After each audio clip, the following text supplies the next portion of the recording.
compete. 25,000 advance to the next round of competition. 210 regional bees determine who will travel to our nation's capital.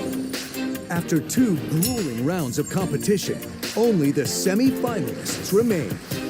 One stage, one step closer to the championship. It all comes down to this moment. This is the 2026 Scripps National Spelling Bee.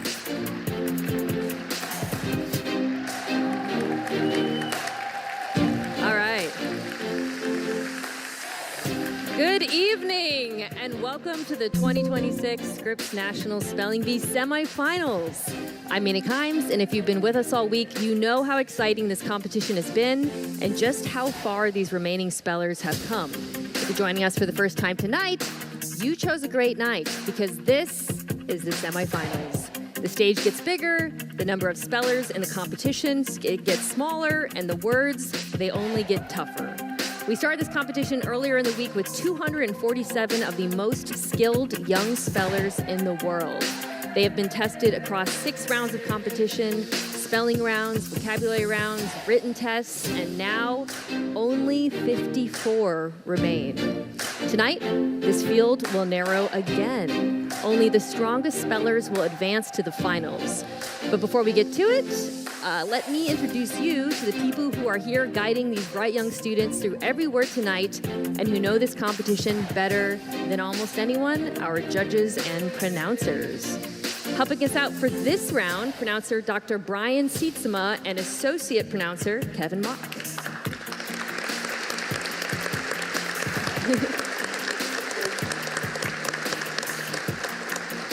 Brian, it is so good to have you back for another round of very difficult words. I know these spellers are just as nervous as they are excited. How are you feeling? Mina, I'm eager to watch our spellers showcase their amazing abilities. Overseeing every ruling this round will be 2009 Scripps National Spelling Bee champion, Kavya Shivashankar.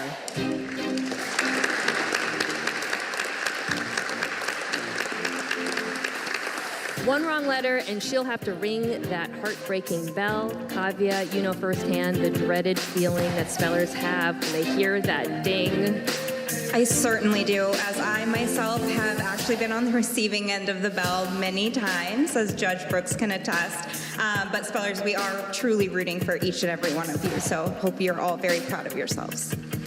All right, the competition is just about to begin, but before we meet our semifinalists, let's make sure everyone at home knows exactly what's at stake tonight.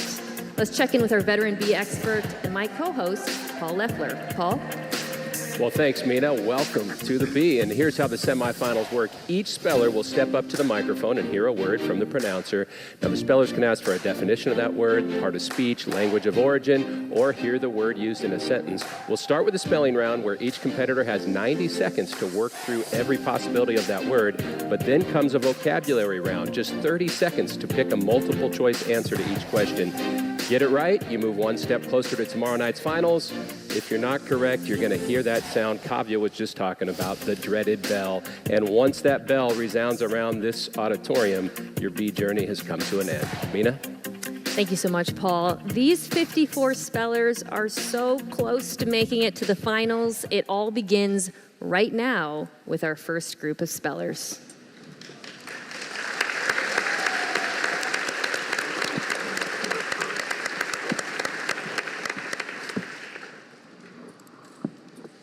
Isha, your word is leucanid. Leucanid. Are there any alternate pronunciations? I have only leucanid. Leucanid. May I have the definition, please? A beetle of the family of insects comprising the stag beetles. Leucanid. May I have the language of origin, please? This word is from Latin. Leucanid. May I have the part of speech, please? Noun. Could you repeat the word? Leucanid. Leucanid. Leucanid. L-U-C-A-N-I-D.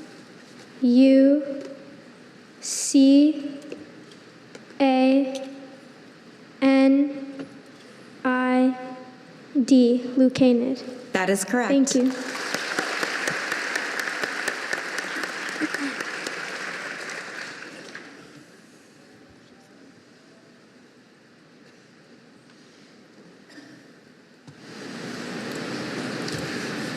Rithvi, your word is colophene. Can I have all the information? Colophene is a noun. This word was originally formed in French from a Greek geographical name that passed into Latin, plus an originally Greek element. Colophene means an oily liquid that is a high boiling component of the mixture obtained by treating turpentine with sulfuric acid. Colophene is ultimately a derivation of resin harvested from trees, and especially pine trees. Could you please repeat the origin? This word was originally formed in French from a Greek geographical name that passed into Latin, plus an originally Greek element. Does this by any chance come from the Greek kala, meaning glue? I don't see that here. Could you repeat the word? Colophene. Colophene? Colophene. Colophene. Colophene. C-O-L-L-A-P-H-E-N-E.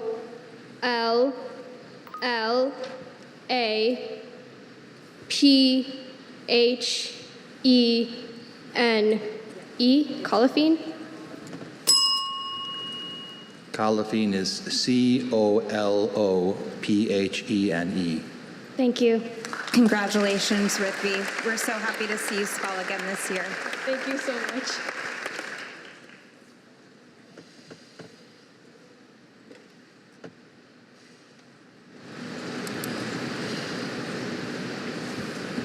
Word, but an incredible final B for Rithvi, who also competed last year. She is from San Ramon, California, and has a passion for learning about American history and government.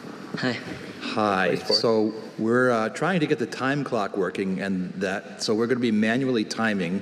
You'll see a green sheet of paper until 15 seconds are remaining, and then red when you're in the final 15 seconds, okay? Okay. Very good.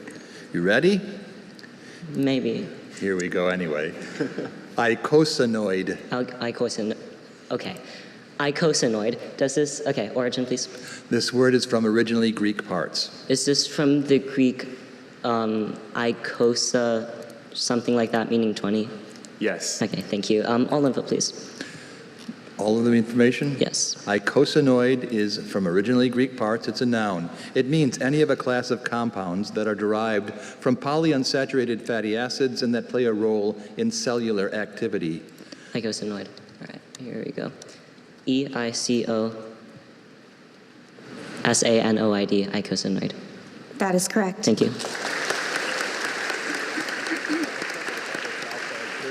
He's one who's been here before. 39 of the 54 who started this round have been to Washington before. Wow. All right. Next up, we've got Olive O'Brien from Los Angeles, California. The clock should be working normally now, so you should be able to use it regularly.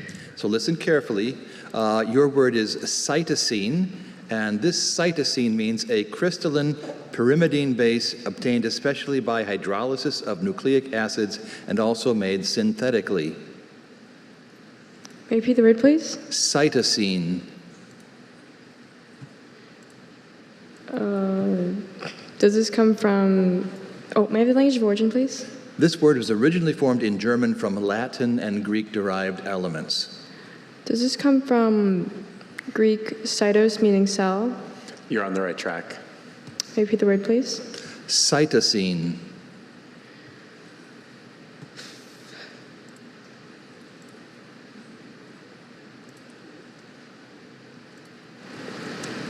May you repeat the definition, please? A crystalline pyrimidine base obtained especially by hydrolysis of nucleic acids and also made synthetically. Does this come from Latin syn, meaning together? I don't see that here. May you repeat the word, please? Cytosine.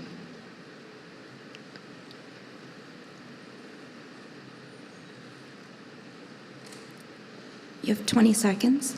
Cytosine. Can you repeat it? Oh, one more time? They can't. It's the final Cytosine. 30. Cytosine. C-Y-T-O-S-I-N-E. Cytosine. That is correct. She was trying to decide, does the C go there or is it the S? She made the right choice. Well done, Olive. Impressive in her first time here. All right. Fellow Angelino Oliver Halkett, who made Hello, it very Oliver. far last year, is up next. Nectria. All information, please. Nectria is a noun. This word comes from Latin, which formed it from a Greek word. Nectria means any fungus of the genus of sac fungi that have bright-colored superficial fruiting bodies. Michelle surmised that the Nectria had infected the fruit tree through wounds caused by pruning. Nectria, it's Greek. This comes from Latin, which formed it from a Greek word. Okay. Nectria. Nectria. Nectria. The temptation. Could you repeat all the information, please? Nectria is a noun. It comes from Latin, which formed it from a Greek word. It means any fungus of the genus of sac fungi that have bright-colored superficial fruiting bodies. Michelle surmised that the Nectria had infected the fruit tree through wounds caused by pruning. Nectria. Nectria. Nectria. Nectria. Nectria. Nectria. That is correct. Thank you. He resisted that temptation to overcomplicate it. Your mind starts saying, well, do I put a Y there? No, trust your instincts. He's a real contender for the crown this year. Victoria Lee up Victoria, next listen is from carefully to your Eastvale, word. Your California. word is lupulon. Lupulon means a bitter crystalline antibiotic obtained from a fine yellow resinous powder on the spikes of hops that is effective against fungi and various bacteria. Can you repeat the word? Lupulon. Lupulon? Lupulon. Lupulon? Lupulon. Lupulon. Lupulon. Lupulon. Can I have the language of origin again? This word is from an originally Latin element and an originally Greek element. Are there any alternate pronunciations? I see only lupulon. Can you repeat the word? Lupulon. Lupulon? Lupulon. Lupulon. Repeat the language of origin. This word is from an originally Latin element and an originally Greek element. Repeat the definition. A bitter crystalline antibiotic obtained from a fine yellow resinous powder on the spikes of hops that is effective against fungi and various bacteria. Repeat the word again. Lupulon. Lupulon. Lupulon. Lupulon. Lupulon. That is correct. Similar to Oliver, she didn't trick herself into thinking it was more complex than it was. And we have a science. I was just about to going say, around. almost all of the words have been science ones. All right, next up we've got Shrey Parikh, who finished, or tied, pardon me, Hi, third in Listen 2024. carefully. So your word is authogenic. Authogenic means formed where found. It's used of mineral particles of rocks formed by crystallization in the place they occupy. Authogenic. Autogenic, can I have all the information, please? Authogenic is an adjective. This word was formed in English from a German word made up of Greek elements plus an English element.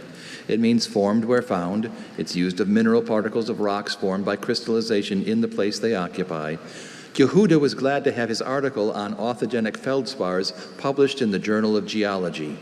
Autogenic, does this come from Greek gen, meaning to produce? Yes. Autogenic. The connecting vowel is what to watch Autogenic. here. Right in the middle of the word.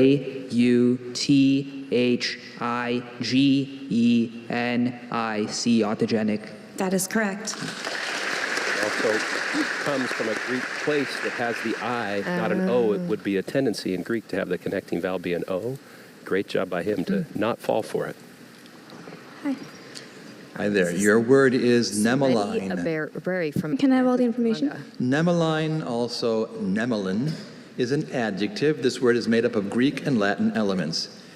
Nemeline means having the form of threads. A number of myopathic diseases are characterized by the presence of nemeline bodies in muscle tissue. Nemeline, nemelin. Are there any other alternate pronunciations or just these two? Nemeline, nemelin. Nemeline? Nemeline, nemelin. And that second syllable, that second vowel, she may be going through different possibilities there. Can you repeat the origin? This word is made up of Greek and Latin elements. I feel like studying geology might help. Nemeline. N-E-M-O-L-I-N-E. Nemeline. Nemeline is N-E-M-A-L-I-N-E. Congratulations, Abera. You did amazing. That's going to be a theme, Nina. That schwa sound could be a bunch of different vowels, and a lot of times with the Greek derivation, it is an O. So that was an educated guess, just not the right one. Whew, boy, tricky word. This was Barry's first B, so she can definitely return next year. She enjoys playing clarinet in her school band and playing with her younger sisters. evening, Dr. She is Sietsema. representing Good evening, Rancho Benjamin. Cucamonga, California. Listen carefully. Your Here's word is Benjamin Reifert. lockage.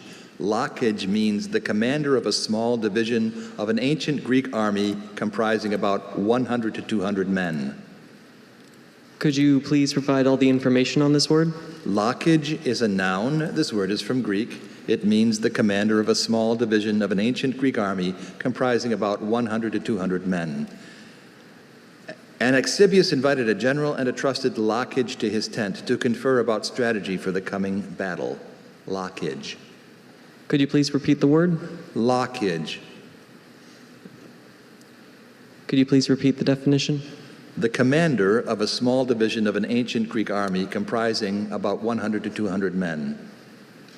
Greek is a critical clue if he hasn't studied this word.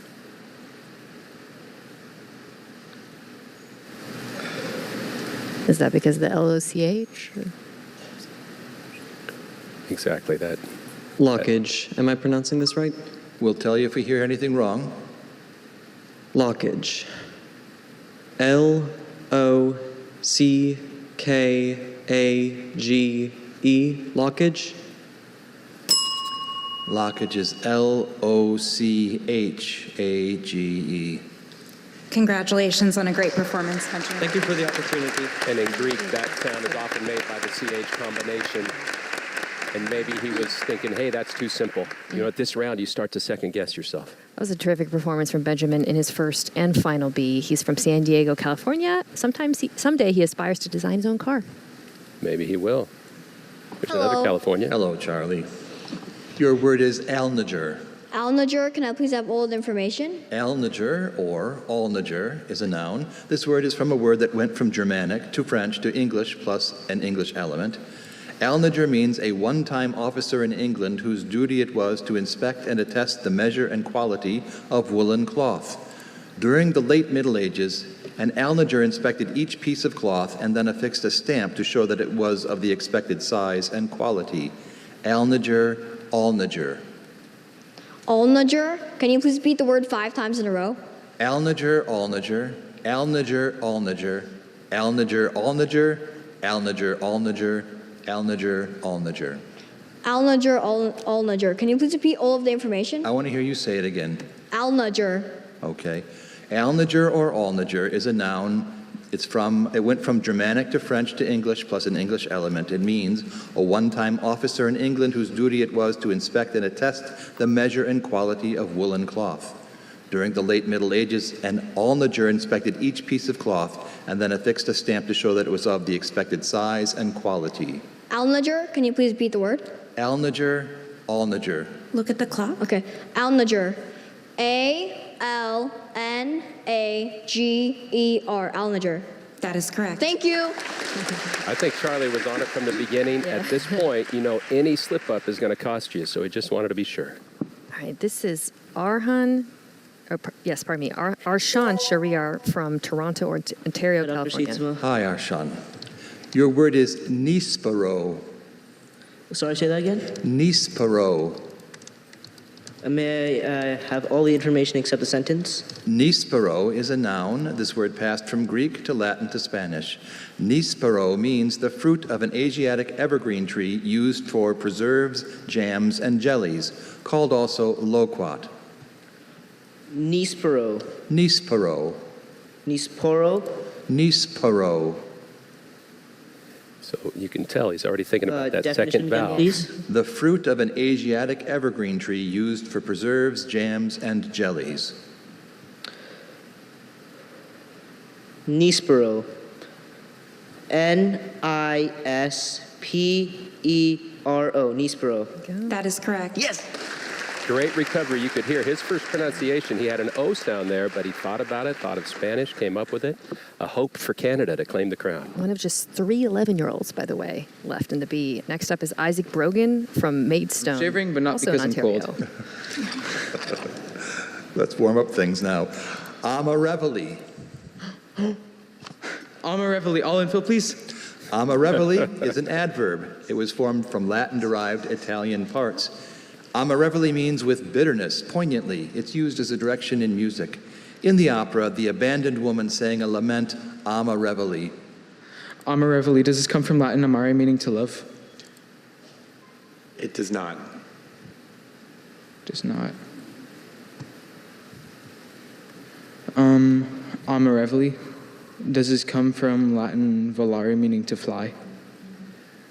I don't quite see that here. Wait, when I asked for Latin amare, you said it does not. Does it mean it like? Sorry, I don't see that here. Okay. Yeah. It's a different. Amarevoli. Are there any For alternate bitter, not love. pronunciations? There's just Amarevoli. I want to hear you say it again. Amarevoli.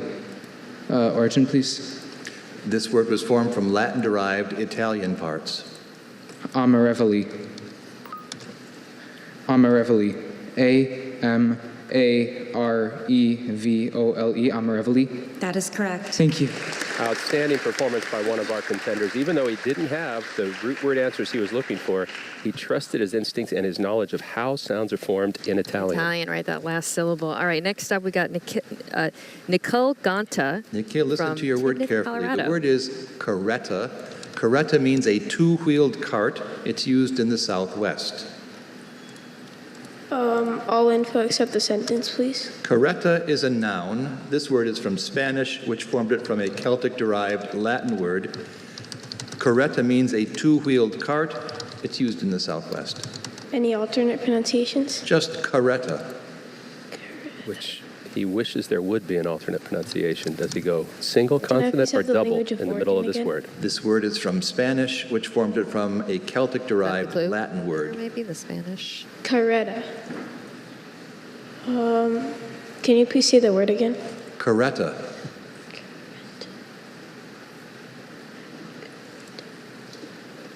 There's also a schwa, that first vowel.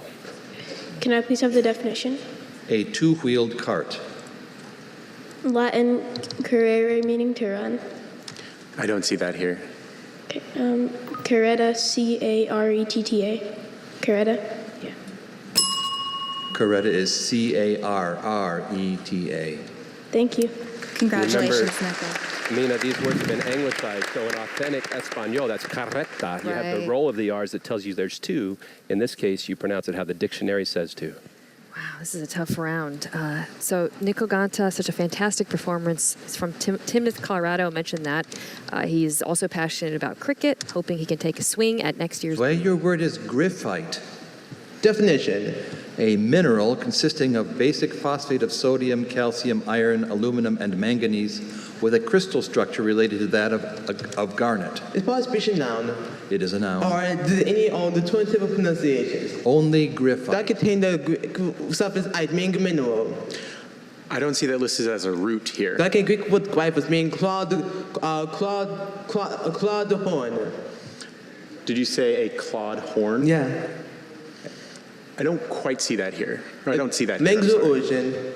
This word comes from a Greek word plus a Greek-derived English element. Definition. A mineral consisting of basic phosphate of sodium, calcium, iron, aluminum, and manganese with a crystal structure related to that of garnet.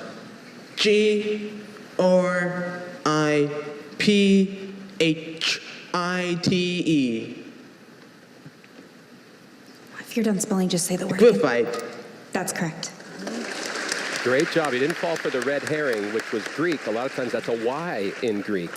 Zway, who for those who don't know, is the younger brother of 2021 winner, Zayla Avantgarde Space Time. Now we have Louis Aventis from Orlando, Florida. Louis, listen carefully. Your word is pellitory. What a suit. Pellitory means the root of a southern European plant resembling yarrow, formerly used as an agent which promotes the flow of saliva and as a constituent of dentifrice.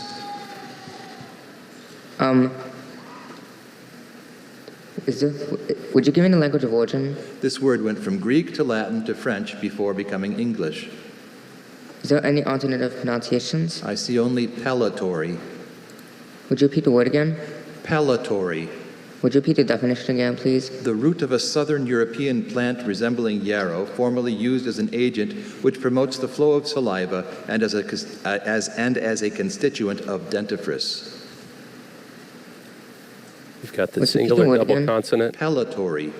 Pellitory. and the connecting vowel. What's the part of speech? A noun. Pellitory.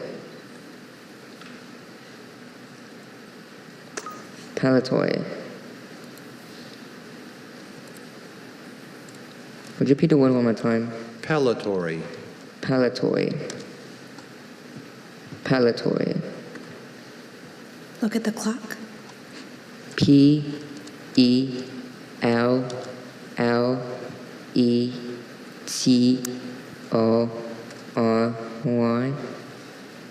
Pellitory? Pellitory is Pellitory. Thank you. Congrats on another great performance. Lewis might not win the B, but he certainly wins best dressed for me. Incredible final B for Lewis, who also competed last year. He's from Orlando, Florida, and he has perfect pitch. Hearing him spell was music to our ears. Amen.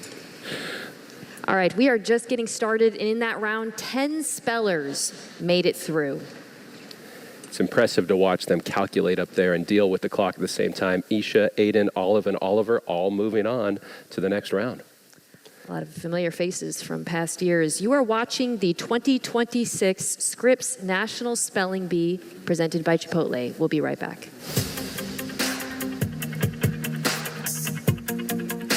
The Scripps National Spelling Bee, presented by Chipotle. Real food made with just 53 easy-to-spell ingredients. If you know luxury, it's not just award-winning, it's rewarding. Saatva Mattresses supports all types of sleepers. Luxury is handcrafted and assembled in American factories and brought directly to you with our complimentary in-home delivery and setup service. Which is why over 90% of customers would recommend Saatva to friends and family. Saatva, luxury mattresses made affordable. The whole philosophy for us is like, if you can use a smartphone, you can use Square as a POS system. We've been using Square for almost 10 years now. It truly is the mothership. Square fits into how we run a restaurant. It all comes down to managing workflow and efficiencies. I get to focus on running Loon because Square just works. As business grows, so do the solutions that Square has to offer. Get Square.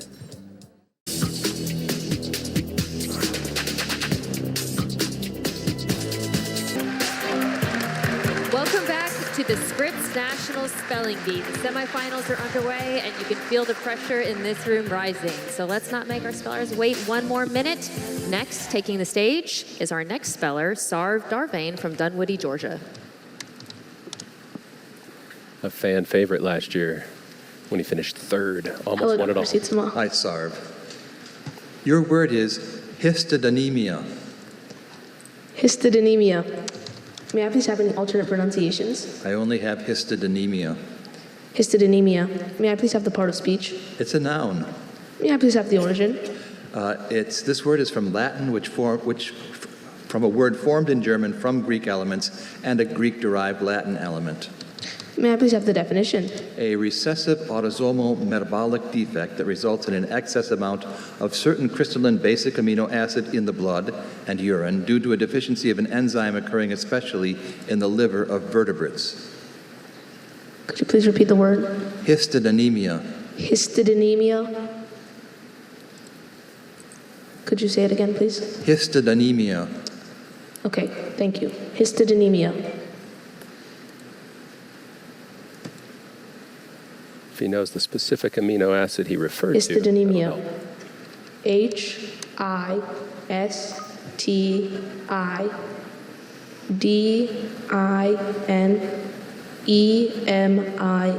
Histodynemia. That is correct. Thank you. And he didn't get lost in all those syllables, which can happen to some people. All right. Next up, we have Shreya Lakumseti from Augusta, Georgia.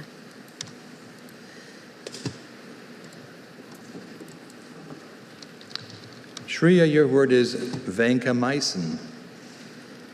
Vancomycin. Can I have the definition?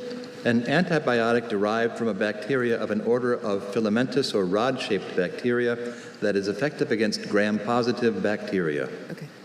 Can I have the language of origin? This word is from a part of unknown origin plus Greek-derived Latin parts.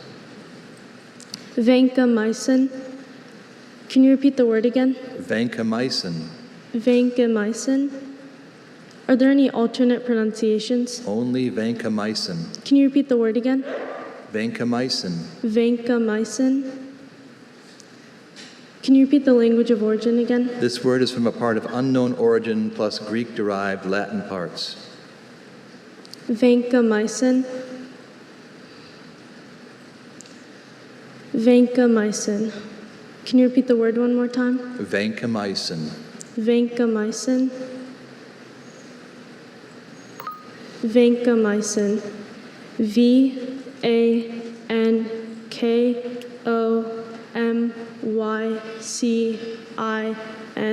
Vancomycin. Vancomycin is Vancomycin. Thank you. Congratulations, Shreya. You did amazing. The element of the word that she missed was the part that has unknown origin, which no speller ever wants to hear. There's no clue there. She took a great guess.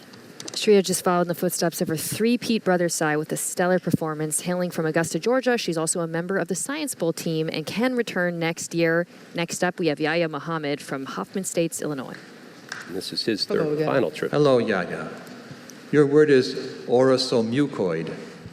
Orosomucoid. Language of origin, please. This word was formed from originally Greek parts. Orosomucoid. May I have the definition, please? A plasma glycoprotein believed to be associated with inflammation. Greek. Wait. Language of origin again, please? It's from originally Greek parts. Okay. That second syllable, the second vowel sound, is a schwa. That's Definition again, one that please? he might be. A plasma glycoprotein believed to be associated with inflammation. Is there another vowel?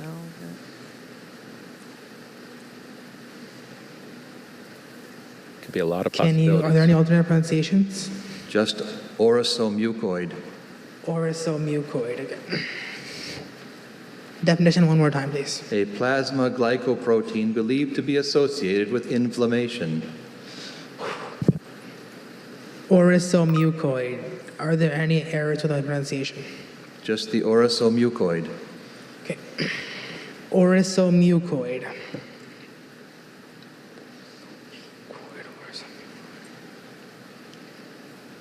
Look at the clock. Yeah. Orosomucoid. Orosomucoid. Orosomucoid. Orosomucoid is orosomucoid.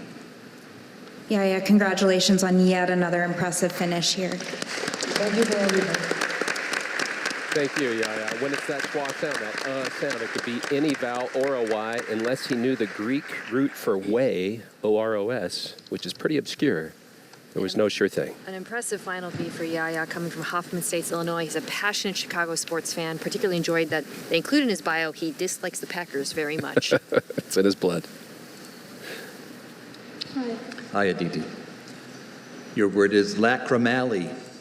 Lacrimale. Could I have all the information, please? Lacrimale, also lacrimale, lacrimale, is a noun. This word is from Latin. It means the point where the posterior edge of the small bone located along the wall of the orbital cavity intersects the suture that connects that bone and the frontal bone. The doctor's thorough examination showed that the only injury Jessica had sustained in the collision was a small fracture at the lacrimale. Lacrimale. Are there any alternate pronunciations? Lacrimale, lacrimale, lacrimale. Lacrimale. Could you repeat the language of origin? From Latin. Critical clue. Lacrimale.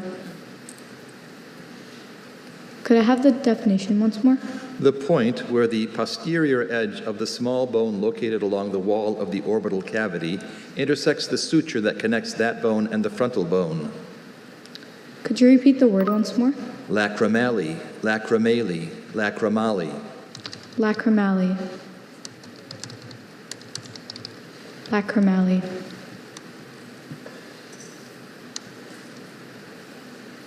Look at the clock. Lacrimally. Lacrimally.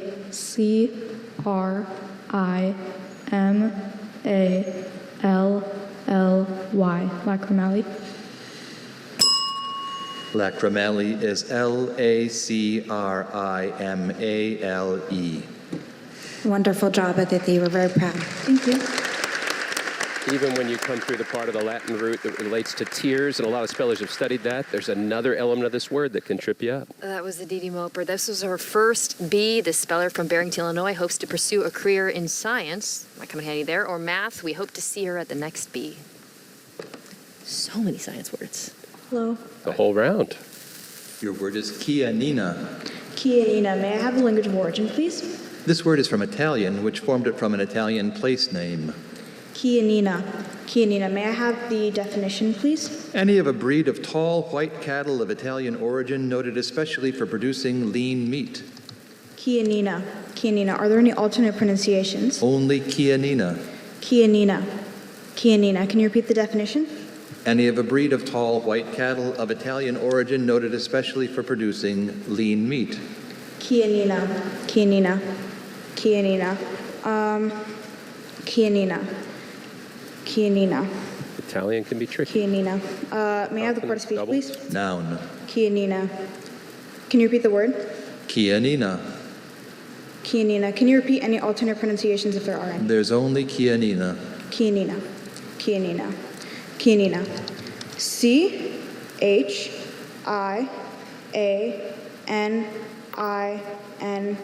Chianina. That is correct. Thank you. Well done. If you knew in Italian, it would be the TH like Chianti. In Italian, sometimes you don't. Oh, goodness. That's where my mind goes. All right, next up is Leo Furlong from Muncie, Indiana.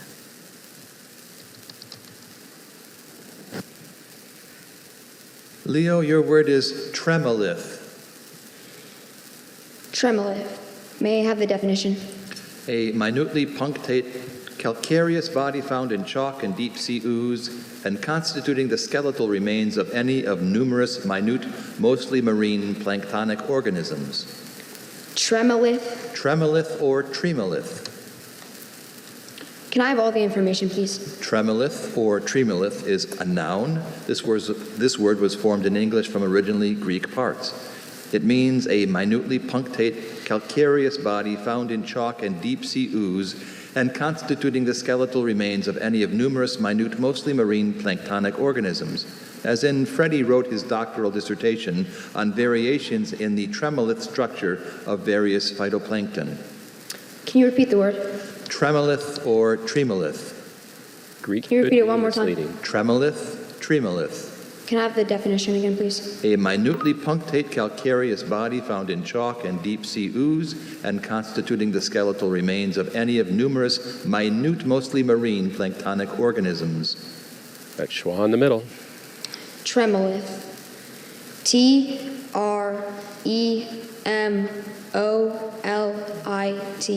Tremolith. Tremolith is Tremalith. Thank you. Congratulations, Leo. It was a pleasure to have you back again this year. He guessed that because in Greek, that spot of the word would often be an O, but in this case, the root itself has an A. It's the Greek root for whole, Trema. This is Leo's third straight B. He's from Muncie, Indiana, and dreams of playing professional soccer in the Premier League. Leo, we hope to see you back next year. Now we've got Lauren Marilana from North Potomac, Maryland. Belina is a noun. It means a Russian folk epic or ballad. Belina. Can I have all the information? Belina is a noun. This word is from Russian. It means a Russian folk epic or ballad. Alyona is interviewing her relatives with the hope of penning a contemporary Belina about the history of her family. Belina. Belina. Can you repeat the word? Belina. Are there any alternates? Just Belina. Belina. Can I have all the information again? Belina is a noun. It's from Russian. It means a Russian folk epic or ballad. Alyona is interviewing her relatives with the hope of penning a contemporary Belina about the history of her family. Belina. Can you pronounce the word again? Belina. Can I have the origin again? From Russian. Belina. B-Y-L-I-N-A, Billina. That is correct. Thank you. Outstanding. Trusted what she studied about the rare Russian-derived words, and she wasn't tempted to put a second L. All right, let's take a look at the numbers. 3 spellers are out, and let's see how many spellers advance to the next round. Well, Sarv is moving on. Again, one of our favorites after finishing 3rd last year. We won't get to see Leo again until next year if he wins his Regional B. Congrats to Shruti and Lauren. All right, you're watching the 2026 Scripps National Spelling Bee semifinals. We will be right back. The Scripps National Spelling Bee, sponsored by Universal Orlando Resort. 4 parks, 1 incredible vacation.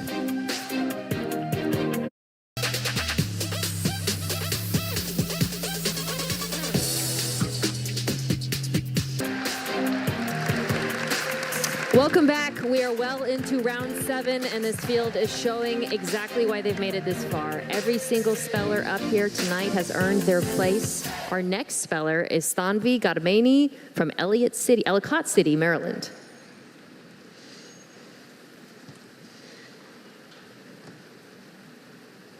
Hi, Dr. Seatsma. How are you, Thanvi? I'm good. How are you? Good. Your word is asaku. Can you please repeat the word? Asaku. Asaku. Asaku. Asaku. Asaku. Asaku. Are there any alternate pronunciations? Just asaku. Asaku. Can I have the definition, please? A tropical American tree having a depressed, many-celled, woody capsule that, when completely dry, bursts with a loud report and scatters the seeds. Can I have the language of origin, please? This word went from Tupi to Portuguese. Asaku. Asaku. Asaku. Is this a noun? It is. Can I have the definition again, please? A tropical American tree having a depressed, many-celled, woody capsule, which, when completely dry, bursts with a loud report and scatters the seeds. Asaku. Am I pronouncing it close? We'll tell you if we hear something wrong. Asaku. Just listen one more time. Asaku. Asaku. Asaku. Can you repeat it one more time? Asaku. Any alternate pronunciations? Just asaku. Asaku. Asaku. Asaku. Look at the clock. Single or double and the schwa. Asaku. A-S-U-C-U. Asaku. Asaku is A-S-S-A-C-U. Congratulations, Thanvi. You did amazing. We're really at that point in the competition, Mina. If you get a word like that, it's one of those, if you haven't seen it, you're just taking your best guess of how it sounds, and that was a solid guess. Portuguese is tricky. Thanvi loves to write poetry. She's fluent in 3 languages. She can come back next year. Now we have PJ Vanderheiden from Alexandria, Minnesota.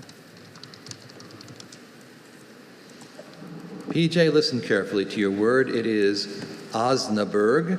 Osnaburg means a rough, coarse, durable cotton fabric in plain weave, made originally of flax and used in an unfinished state for bagging and industrial purposes, and in various finishes, usually for upholstery, sportswear, and curtains. Can I have the definition of the word? Osnaburg means a rough, coarse, durable cotton fabric in plain weave made originally of flax and used in an unfinished state for bagging and industrial purposes, and in various finishes, usually for upholstery, sportswear, and curtains. Can I have the rest of the related information? Osnaburg is a noun. This word is from a German geographical name. When the peddler traveled by wagon, he protected his wares from the elements with covers made of Osnaburg. Are there any alternate pronunciations? Just Osnaburg. Osnaburg. Osnaburg. No. Osnaburg. Osnaburg. It's not a hard vowel sound in the middle of this word. If you haven't seen this place in Germany, can I have the definition one more time, please? A rough, coarse, durable cotton fabric in plain weave, made originally of flax and used in an unfinished state for bagging and industrial purposes, and in various finishes, usually for upholstery, sportswear, and curtains. Osnaburg. A-U-S-N-O-B-E-R-G.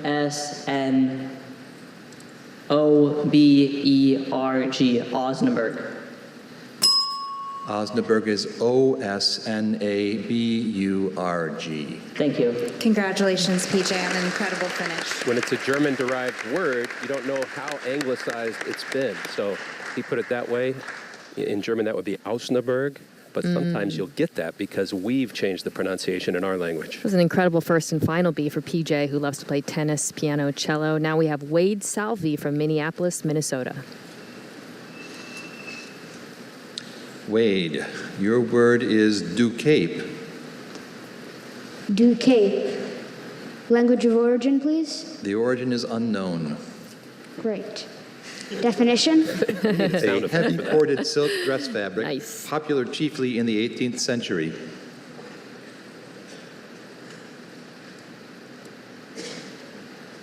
Any alternate pronunciations? Ducape or Ducape.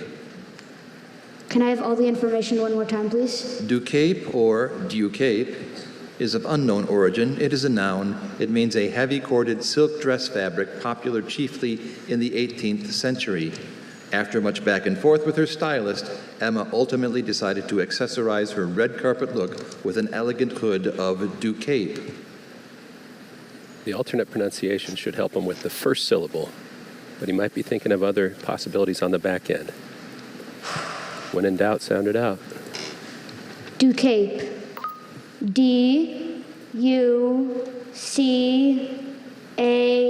D-U-C-A-P-E. Ducape. That is correct. Thank you. Those unknown origin ones.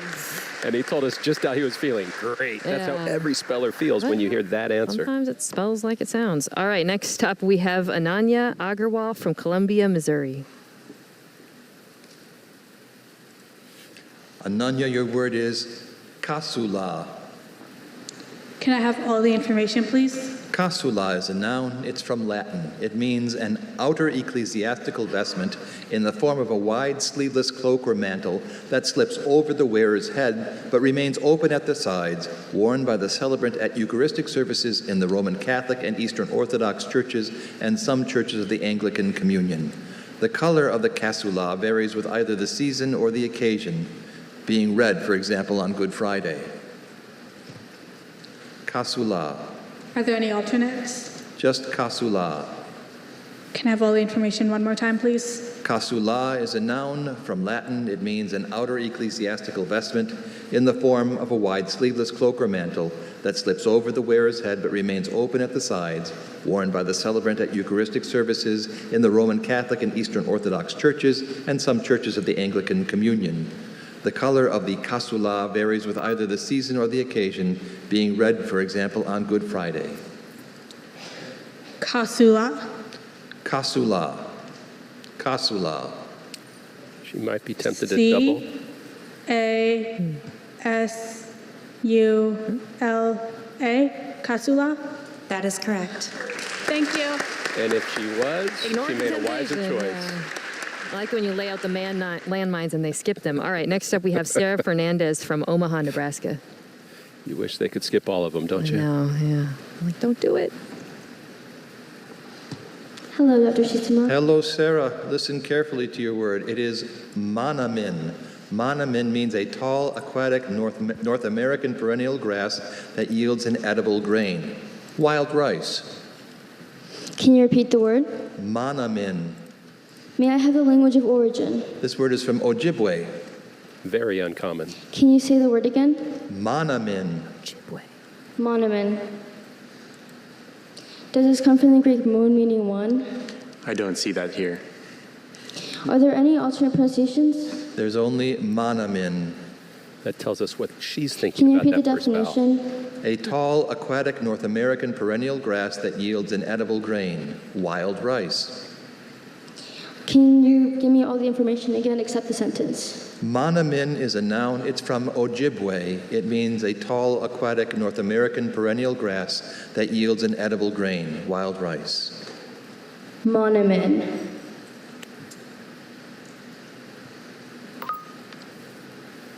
Can you repeat the word? Monomin. Monomen. The native languages to America often have this vowel Monomen. sound for a particular letter. Her first instinct was to go another way. Monument. Let's see it. M-O-N-A-M-I-N. Monument. Monument is M-A-N-O-M-I-N. Thank you. Congratulations on another impressive performance. Heartbreaking for a young lady who's been in the top 10 here twice, an absolute fan favorite, and I guarantee you, probably almost every other word in this round she could spell, but that element of chance gets us every year. That'll be her last B appearance. And now we have Fiona Danette Osai-Chum from Waldick, Jersey. Amantiferous. Amantiferous. Amantiferous. Amantiferous, also amantiferous. Can I have all the information, please? Amantiferous or amantiferous is an adjective. This word was formed from originally Latin parts. It means bearing elongated, often pendulous inflorescences having scaly bracts and numerous, typically apetalous unisexual flowers. Jessie's favorite amantiferous tree is the goat willow because of its fuzzy springtime catkins. Can I please have the language of origin? This word was formed from originally Latin parts. Can you please repeat the alternate pronunciations? Amantiferous, amantiferous. That second syllable. Amantiferous. The schwa sound again. The back end of the word's a fairly familiar root that I'm sure she studied, if she recognizes it. A-M-M-U-N-T-I-F-E-R-O-U-S.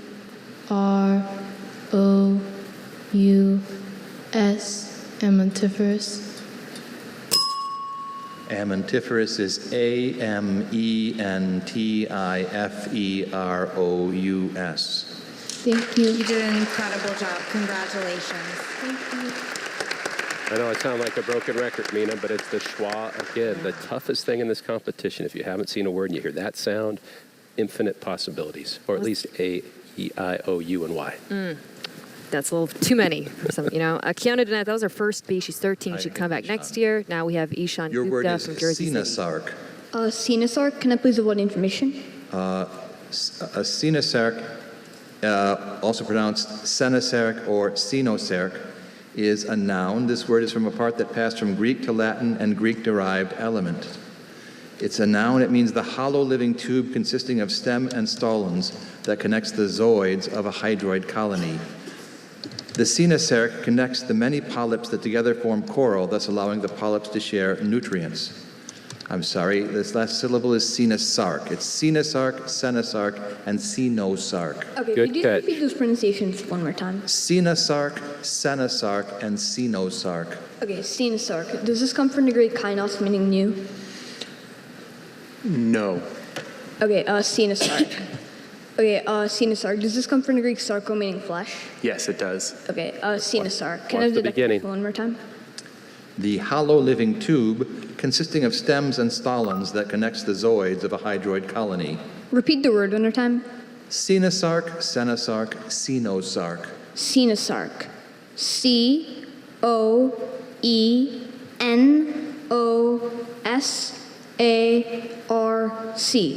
Sinasarc. That's correct. Thank you. Great job, Ishan. Not thrown by that initial issue with the pronunciation and didn't get stuck on his first root that he asked about. How Well did done. he get that OE? That is I'm a looking at pattern. that. Okay, so knowing the pattern and the Greek origin. There you go. All right, well, it's time for a recap of that group. What a brutal round, pardon me. 4 spellers are out. 3 will advance to the next round. So sorry to see Sarah go. She's been such a great competitor here, and I know she could have kept going, but so many spellers feel that way. All right, there is more excitement to come. Just a few minutes until our next spellers take the stage. You are watching the 2026 Scripps National Spelling Bee Semifinals. We will be right back. We crushed it today, Red. It's no level 20,000, Reds. You seen the end? We are back. The competition is heating up, and for every speller who steps up to that microphone, this could be their last moment on this stage, or the moment they find out they're not done with this journey yet. Our next speller is Isaac Garamo from Mays Landing, New Jersey.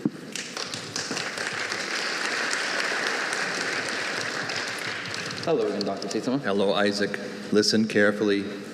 Your word is Tanggalang. Tanggalang means a long-muzzled civet that is dark gray with longitudinal black stripes more or less broken into spots, widely distributed in southeastern Asia. Tanggalang. Tanggalang. May I have the origin, please? This word is from Malay. Tanggalang.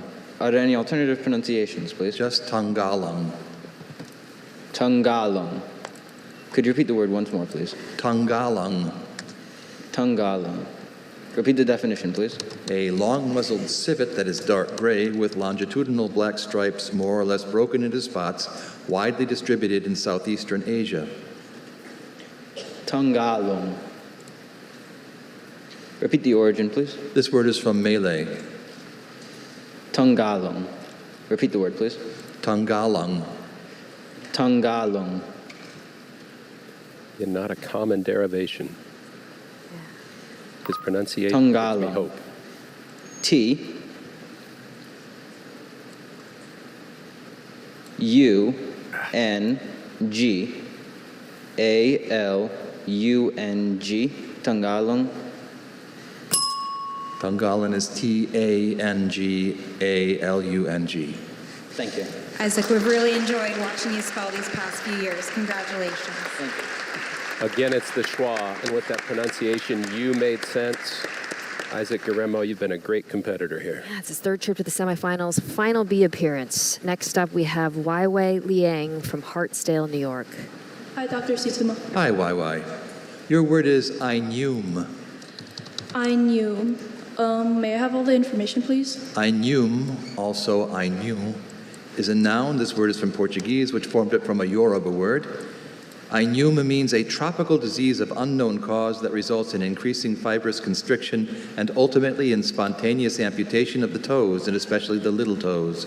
After seeing photos of Ainum, Chinua quickly realized that podiatry school was not his calling. I knew. Could you say the word one more time? Ainum. I knew. Could I have the language of origin again? This word is from Portuguese, which formed it from a Yoruba word. I knew. A-I-N-H-U-M-E.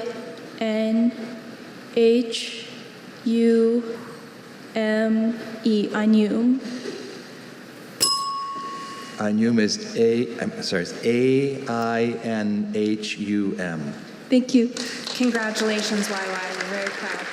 She picked up that Portuguese tendency of the NH making that sound, but it made sense to throw an E on the end, right? If you've never seen that word. E at the end there. That was YY's second final B appearance. She's a nationally ranked junior tennis player. Now we have Jay Nayak from New York City. Hello, Dr. Sitsuma. Hello, Jay. Your word is tabaira. Tabaira, can I have all the information, please? Tabaira is a noun. It's from Japanese. It means a commonly cultivated shrub of China and Japan with ornamental glossy leaves and white fragrant flowers in terminal umbels. On the day before spring in the old Japanese calendar, tabaira was sometimes hung up on doors together with the heads of sardines in order to ward off demons. Tabaira. Can you repeat the origin? This word is from Japanese. And it's a noun? It is a noun. Do you mind saying the word 3 times, please? Tabaira, tabaira, tabaira. Okay. Japanese could be a misleading clue here. Tabaira. T-O-B-I-R-A.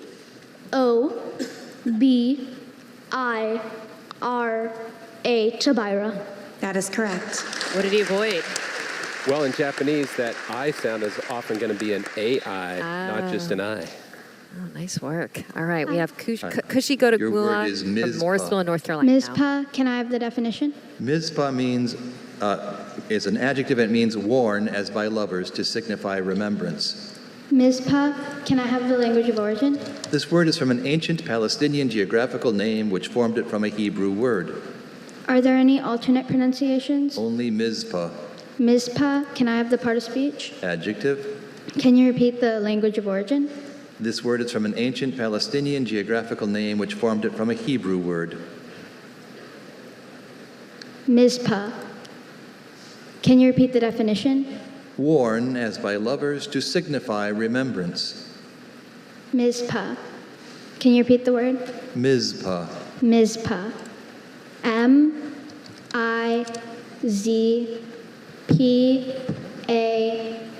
Mizpah. That is correct. Thank you. So she's the first of 5 spellers in a row we're going to see sponsored by your friends with the Carolina Panthers. They've got a great track record. All right, another Panthers sponsor. Your word is Vanindra carbunji. Bulusu from Concord, North Carolina. Carbunji, could you give me the language of origin? This word is perhaps from Wemba Wemba, an Aboriginal language of southeastern Australia.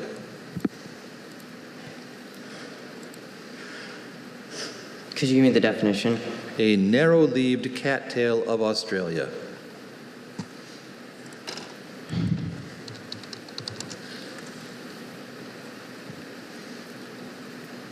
Carbunji, Carbungi, Carbunji. That is correct. Jumped right into it.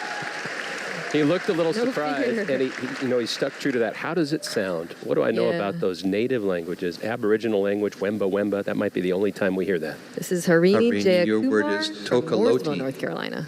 Tokoloti. Can I have the language of origin? This word is from a Spanish word of Nahuatl origin. Tokoloti. Can I have the definition? A weedy European annual herb widely naturalized in the Americas and especially in California, of some importance as a honey plant. Are there any alternate pronunciations? Just Tokoloti. Tokoloti. Second Can I syllable. have all the information? Another schwa. Tokoloti is a noun. This word is from a Spanish word of Nahuatl origin. It means a weedy European annual herb widely naturalized in the Americas and especially in California, of some importance as a honey plant. Also known as the Maltese star thistle, the Tokoloti was introduced to North America sometime during the 18th century. Tokoloti. Would you say it? Tokoloti. Can you repeat the word again? Tokoloti. Tokoloti. Tokoloti. Tocalote.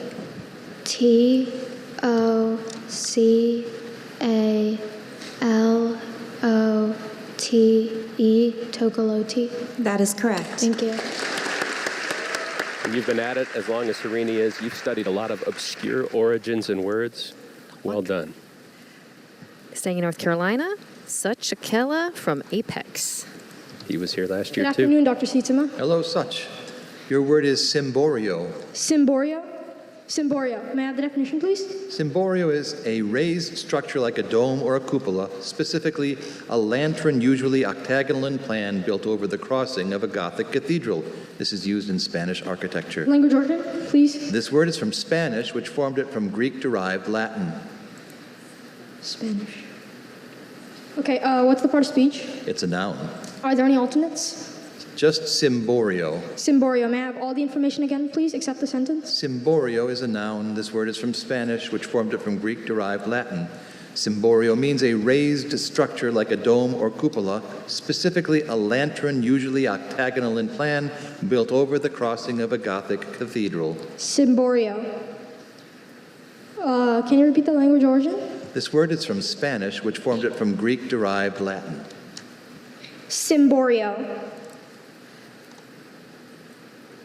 Cymborio. Cimborio.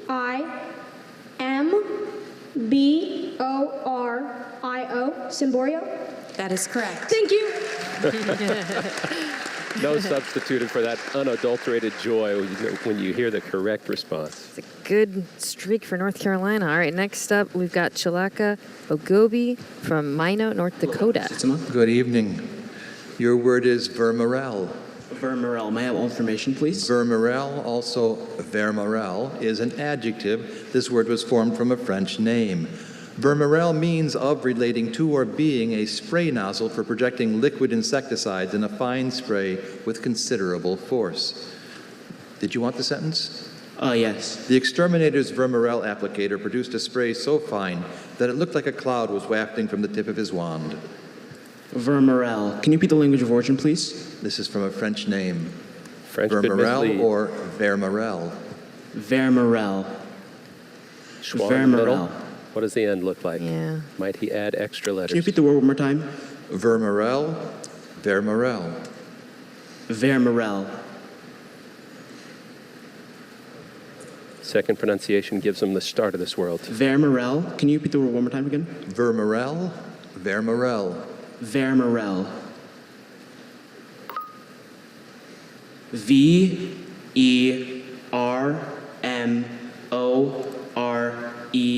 Vermerel.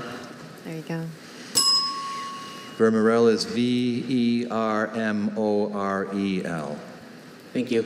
Shalaka, congratulations on another top finish. Thank you.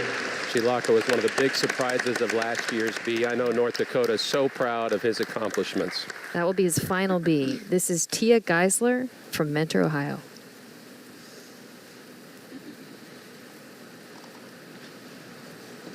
And all these spellers waiting are seeing how hard and obscure these words are, and that can get in your head a little. Good evening. Listen carefully to your word. Your word is sign. A sign is a wild ox of southeastern Asia, sometimes domesticated for use as a draft animal or for its meat. Can you please give me all the information? Sign is a noun. This word is from a Burmese word. Sign means a wild ox of southeastern Asia, sometimes domesticated for use as a draft animal or for its meat. When the huge sign saw his keeper chewing sugarcane, he ran over and gently nuzzled her hand to ask for a piece. Sign. Sign. Sign. Sign. Sign. That's a sound we make very often at the start. T-S-I-N-E, sign? That is correct. Don't mess with success, Tia. Listen, if it works, it works. All right, this is William Fuller from Wagner, Oklahoma, coming up. We got to know the Fuller family years ago. When his older sister Edith showed up at just 5 years old. Oh my goodness. Your word is paclitaxel. Paclitaxel. Can you please give me the definition? An antineoplastic agent derived especially from the bark of the Pacific yew and administered intravenously in the treatment of ovarian cancer which has not responded to conventional chemotherapy. Paclitaxel. Can you please give me the language of origin? This word was formed from originally Latin elements and perhaps an originally Arabic element. Paclitaxel. Are there any alternate pronunciations? Just paclitaxel. Paclitaxel. P-A-C-L-I-T-A-X-E-L.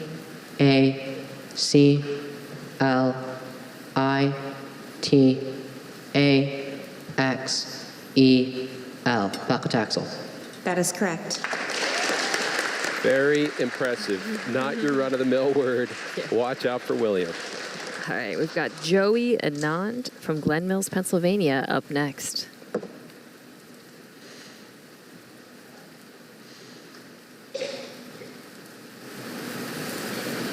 Hello. Hello. Your word is Ophir. Ophir. Can I have the definition? Ophir means a biblical land of uncertain location but reputedly rich in gold. Can I have all the information? Ophir is a noun. This word is from Hebrew. It means a biblical land of uncertain location but reputedly rich in gold. Ophir is mentioned in the Bible as the source of King Solomon's immense wealth. Ophir. Ophir. Can you repeat the language of origin? It's from Hebrew. Ophir. O-P-H-I-R. Ophir. That is correct. Thank you. Joey's older brother Pranav was a finalist here. This family's been working toward that goal for a long time, and it's still alive. Next up, Jaden Jiang from Pennsylvania, 12 years old.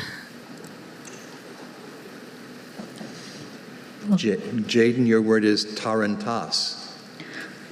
May I have all the information? Tarantas is a noun. This word came to English from Russian, which took it from Kazan Tatar. Tarantas means a low four-wheeled carriage used in Russia. The tarantas was popular during the early 19th century and typically carried 4 passengers. Tarantas. Tarantas. Could you repeat the word again? Tarantas. The language of origin? This word came to English from Russian, which took it from Kazan Tatar. Could you repeat the definition again? A low four-wheeled carriage used in Russia. Schwa. Tarantas. Syllable. T-A-R-I-N-T-A-S-S.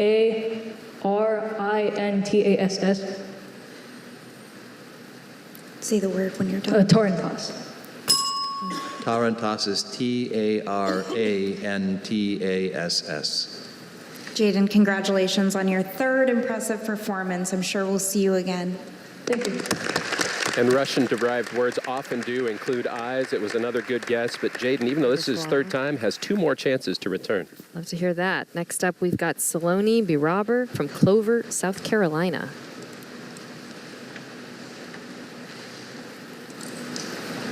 Good afternoon. Good afternoon. Your word is yaguasa. Yaguasa, may I have all the information? Yaguasa, also yaguaza, is a noun. This word is from a Spanish word that is probably from Taino. Yaguasa means a large, secretive, chiefly brown whistling duck of the West Indies that is usually active in the evening or early morning. Scientists are monitoring the decrease in the wetlands habitat of the yaguasa. Are there any alternate pronunciations? Yaguasa, yaguaza. Could you repeat the definition? Second one could A help. large, secretive, chiefly brown whistling duck of the West Indies that is usually active in the evening or early morning. Could you repeat the language of origin? This word is from a Spanish word that is probably from Taino. Could you say the word again? Yaguasa, yaguaza.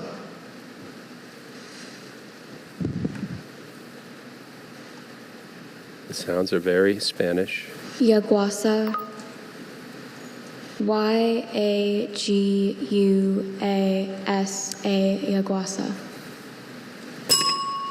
Yaguasa is Y-A-G-U-A-Z-A. Thank you. Congratulations, Saloni. You did wonderful. Hoping when he hit that Z, might tip her off. That second pronunciation I thought may give it to her, but she can come back next year. That was, again, the Panthers sponsored 6 spellers this year. 5 of them made it all the way to the semis. They're on a heater. All right, Arnie Perrott is up next from Amarillo, Texas. Hi, Dr. Titsuma. Hi, Arnie. Your word is Sandali. Sandali. May I please have the language of origin? This word is from Kannada, a Dravidian language of southern India. What is the definition? Any of various East Indian shrews having a powerful musky odor, called also musk shrew. May I have all of the information, please? Sandali is a noun. This word is from Kannada. It means any of various East Indian shrews having a powerful musky odor. As in, Drew's dreams of a shrew-themed bedroom were dashed when, during a surprisingly contentious online auction, he was outbid for a stuffed Sandali. Are there any alternate pronunciations? There's only Sandali. Sandali. He's not talking about our neighbors to the north. Sandali. Can you repeat the word Indian one more time? Sandali. Southern Sandali? Sandali. Sandali. Okay. Sandali. S-A-N-D-E-L-I.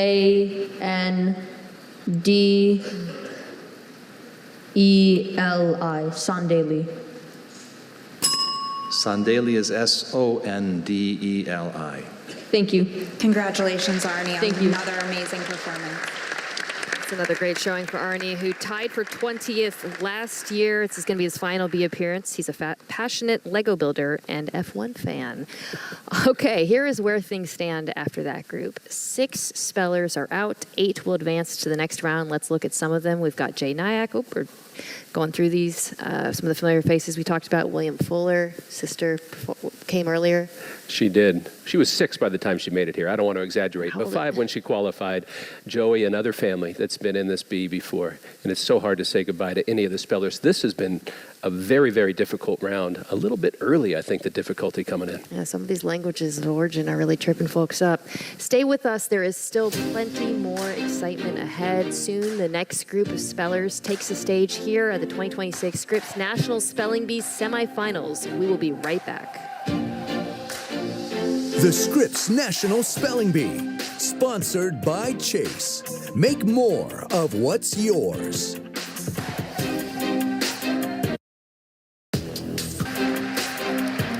Welcome back to the B. Round 7 is still a nail-biter, and these spellers are proving they can perform under immense pressure.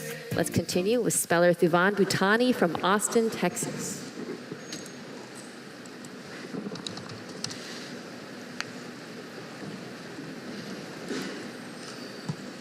Hi, Dr. Titsuma. All right, Ivan. Listen carefully to your word and the definition. The word is lager. Lager means a military encampment or defensive position protected by a ring of armored vehicles. Lager. Are there any alternate pronunciations? Only lager. Well, he knows two ways Could not I have to the language spell it. version? This word is from a German-derived Is he old enough to know the other word? Lager. Could you repeat all the information? Lager is a noun. It's from a German-derived Afrikaans word. It means a military encampment or defensive position protected by a ring of armored vehicles. Every night, the Voortrekkers formed a protective lager with their livestock in the middle. Lager. Afrikaans is the biggest clue here. Lager. I'll give him that first syllable. Lager.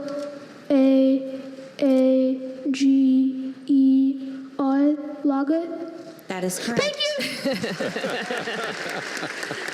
That double A is so common in that language of origin, including the name of the language itself, Afrikaans. Amazing. All right, up next, we've got Avishka Dudala from Prosper, Texas.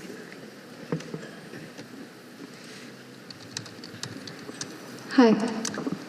How are you, Abishka? Good. Ready? Your word is darba. All information? Darba is a noun. It's from Sanskrit. It means a grass of India used in Hindu ceremonies.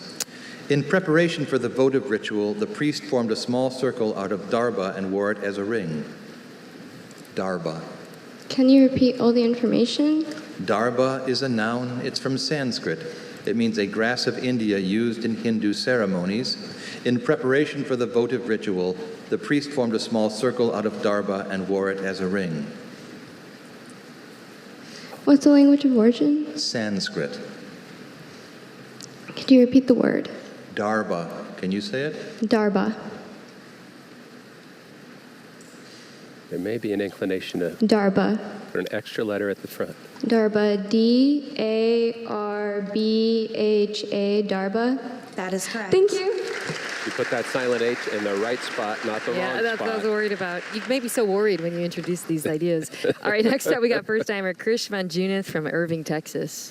Like, don't do it, don't do it. Okay, good. Krish, listen carefully to your word and its definition. The word is turum. Turum means a large Australian food fish, probably of a large family of marine percoid fishes with widely forked tail, chiefly of warm seas. Turum. Can I have all the pronunciations? Just turum. Turum. Can I have the definition again? A large Australian food fish, probably of a large family of marine percoid fishes with widely forked tail, chiefly of warm seas. Can I have the language of origin? This word is from a native name in Australia. In other words, Turum. no real linguistic Turum. clue. You're stuck on familiarity or how it sounds. Single Can you say it consonant, again for double me? consonant. Turum. It's a noun. It is a noun. And you get so many schwa words that could throw you on these vowel sounds too.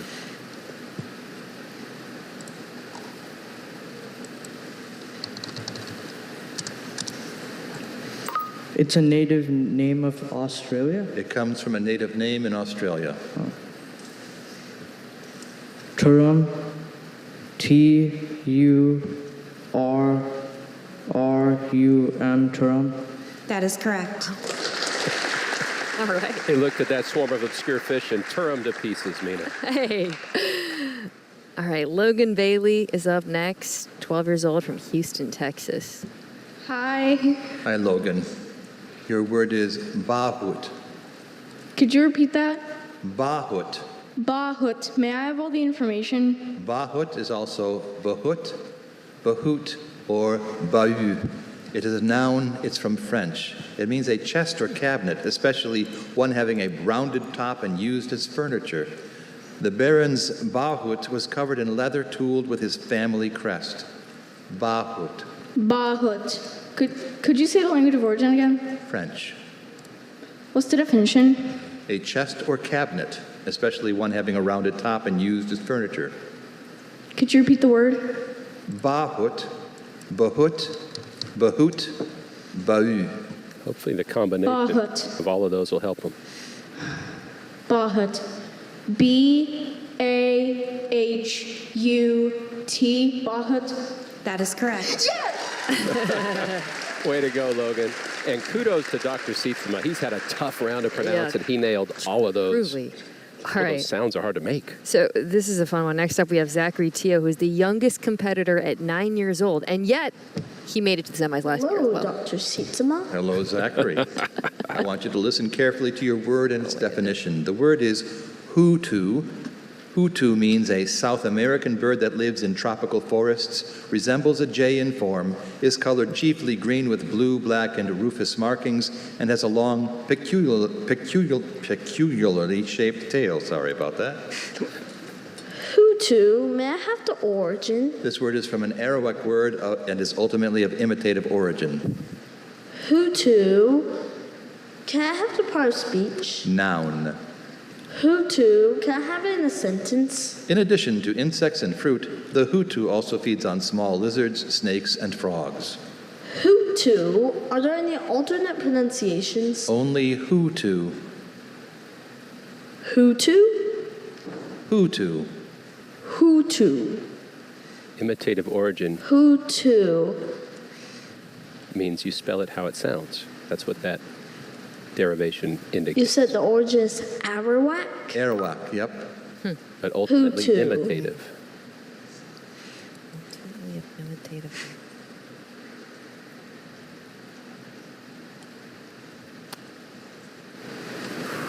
So they heard the sound this bird makes and said, this is how you spell that sound. Hutu. Tempted to do it. H-O-U-T-O-U. Hutu? That is correct. Boom. Okay. What do you think? It's like, Hutu, Hutu. That's probably it. I bet there's an app for that. I wonder if he did it in his head. That was amazing. And he's on. He's continuing. All right. Next up, we have Anidrid Roy from Brownsville, Texas. Okay. Your word is draw stay. Draw stay? Draw stay or draw stay. May I have the definition? The office or residence of a Boer magistrate in a rural district of South Africa prior to the establishment of British administration. May I have the origin? This word went from Dutch to Afrikaans. Can you put it in a sentence? The old Cape Colony records indicated which draste the land called the Parle was under. May I have the part of speech? Noun. Are there any alternate pronunciations? There's draste and draste. This vowel sounded Draste, Afrikaans. draste. Not as common as the other one we had. That final syllable. Mm-hmm.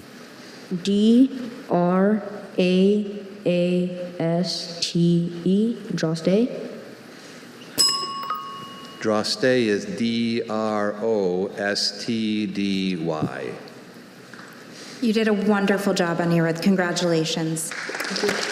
And so often that ah sound in Afrikaans is the double A. So that was good instincts. He's got a couple more years to return. Well, that's great news. All right, Siona Kandala from San Antonio, Texas comes up next. Tied for 20th last year. Hello. Hi there. Your word is garrowy. Garrowy. May I have all the information, please? Garrowy is a noun. It's from Arabic. It means a vigorous, tall-growing annual grass with usually prominently on spikelets that is adapted for growth in semi-arid regions and is widely cultivated for hay and fodder, also called Sudan grass. Garrowy looks similar to corn and is known for being able to outcompete weeds. Garrowy. May I have the definition again? A vigorous, tall-growing annual grass with usually prominently on spikelets that is adapted for growth in semi-arid regions and is widely cultivated for hay and fodder. Can you please repeat the word? Garrowy. Garrowy. Arabic's a clue. Garrowy.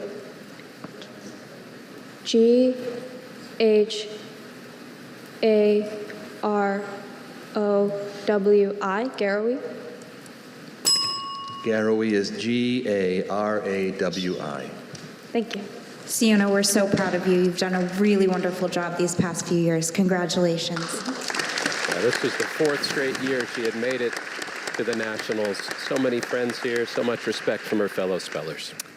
An incredible run and an incredible performance by this group. Only 2 spellers are out. 5 will advance to the next round. Here are some of their names: Sivan Bhutani, Aviksha Dudala, and Logan Bailey, Krish Manjunith. Yeah, Logan had that unbelievable moment there with the relief. And Zachary, our youngest competitor, still moving on. 9 years old. Only 3 under 11 and under, by the way, left in the B. This is an experience-based competition, but you don't have to have the experience to win it all. We'll see. The competition is far from over. You're watching the 2026 Scripps National Spelling Bee presented by Chipotle. We will be right back. The Scripps National Spelling Bee, presented by Chipotle. Real food made with just 53 easy-to-spell ingredients. Before Brightside. Are not getting any easier, and neither is the pressure to perform. Let's go to the stage with speller Sia Sumpath from Haymarket, Virginia.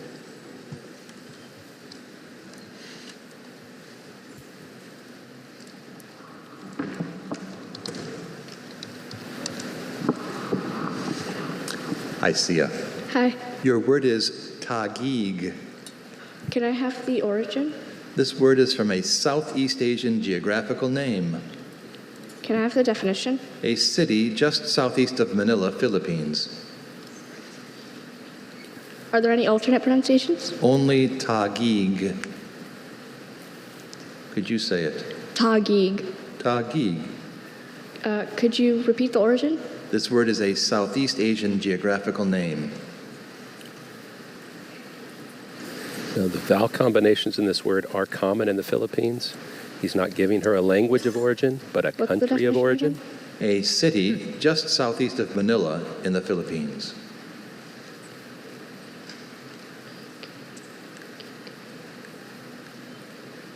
Could you repeat the word? Taguig.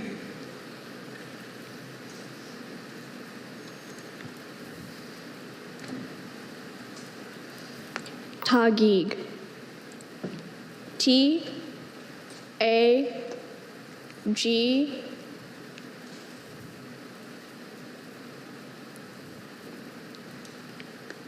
H-I-G, Taguig. Taguig is T-A-G-U-I-G. Thank you. Congratulations, Sia, yet again. And if you've never been there or you haven't really studied land places, place names in the Philippines, maybe you're not going to get it. Common surnames from Filipino families. Is so tough in this competition now. That is Sia's third B appearance. She can come back next year. Now we have Lasya Mohan from Herndon, Virginia. Another one of our youngsters. Yeah. Your word is Quarili. Quarili. Can I have the definition? Actions in a court. It's used in civil and ecclesiastic law. Quarili. Can I have the language of origin? It's from Latin. Can I have the part of speech? It's a plural noun. The end of this word, characteristically Latin. Can I have all the information? Quarili is a plural noun. This word is from Latin. It means actions in a court. It's used in civil and ecclesiastic law. The legal document detailing the full set of Benjamin's Quarili ran to 87 pages. Plural part should give her the ending if she studied that. Quarili, Quarili. Can you repeat the word? Quarili. You say it, please. Quarili. Quarili. Quarili. Quarili. Q-U-E-R-I-L-A-E.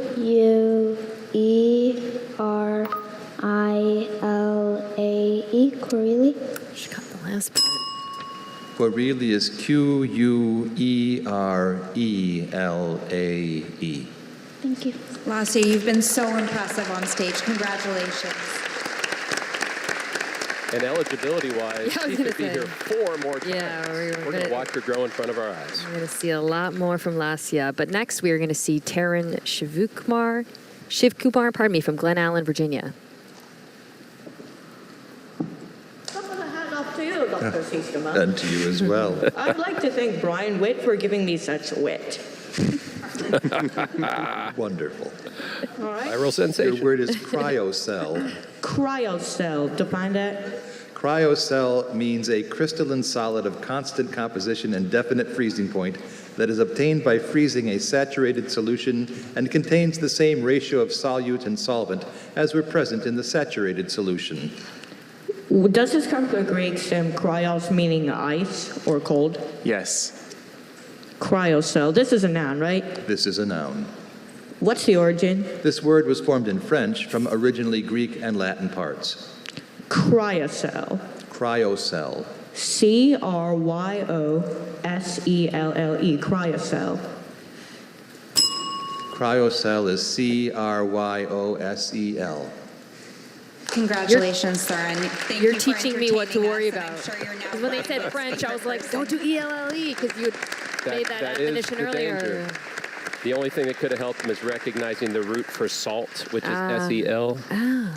There are so many places that can take you down the wrong track. French is tricky. All right, next up we have Ethan Robert from New Berlin, Wisconsin. It's been 35 years since Wisconsin had a champ. Strong state, though. Howdy. Howdy, Ethan. Your word is wakna.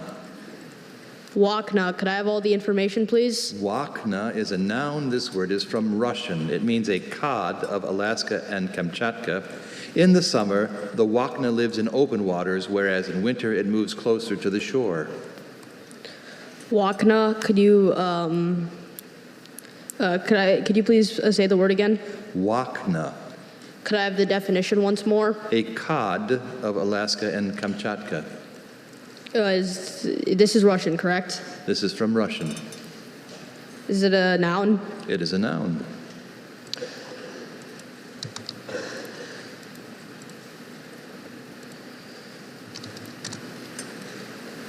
Wakna. Am I saying that right? Wakna.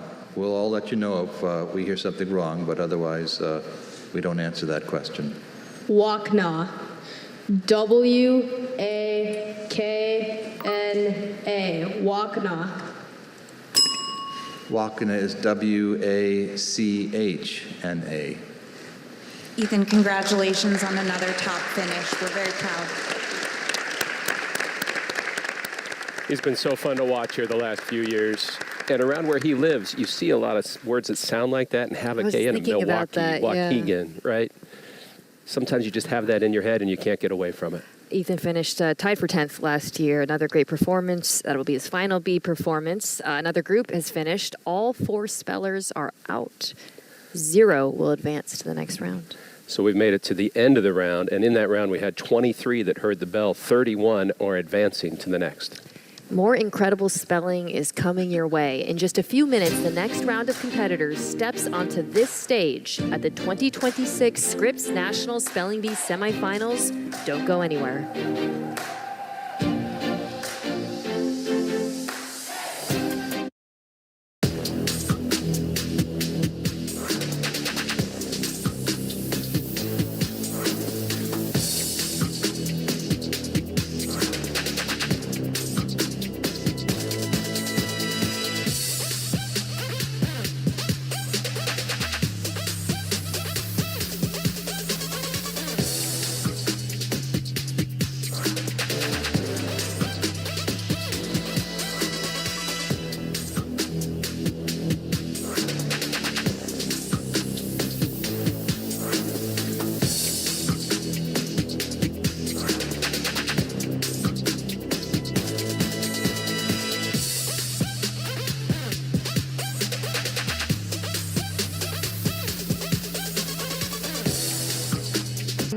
Probably it's a thinker. It's hard to pick. Oh my gosh. Probably some really long German word or something like Scherenschnitte or Schadenfreude. Probably pneumono ultramicroscopic silicovolcanoconiosis. It's a lung disease from volcanic ash. My favorite word is Bewussteinschlager. My favorite word is the word niche. Boo ta ta ta ta. Maxdotic gaudy pans. Wow gadoo. Zenza zenza zenzik. My favorite word is Kong Hanen. Lakeshore Gogagogman. Chaw Gogagog. Chombanagogabog. The word I'm looking to spell most is probably cat, but I don't think that's happening. A fun fact about me is that I can recite 109 digits of pi. 3.14159265358979323844626. I have been learning Indian classical singing for the past 7 years. I like to watch soccer with my guinea pigs. I play ping pong and cricket. I do taekwondo. I'm currently a semi-black belt. I'm about to show you a front kick. 383279502. 88419716. If I had a superpower, I would want super speed. Because with super speed, you can enjoy your life to the fullest and do everything you've ever wanted. And it wouldn't even take a day. I think my superpower would be mind reading, teleportation or something. Freeze time. To invent things miraculously, so then I could solve all the problems and make people enjoy their lives. To know all of the words in the English dictionary. If I woke up with a superpower, I think it would be to win the spelling bee. 7067982148086513282, and that's all I know.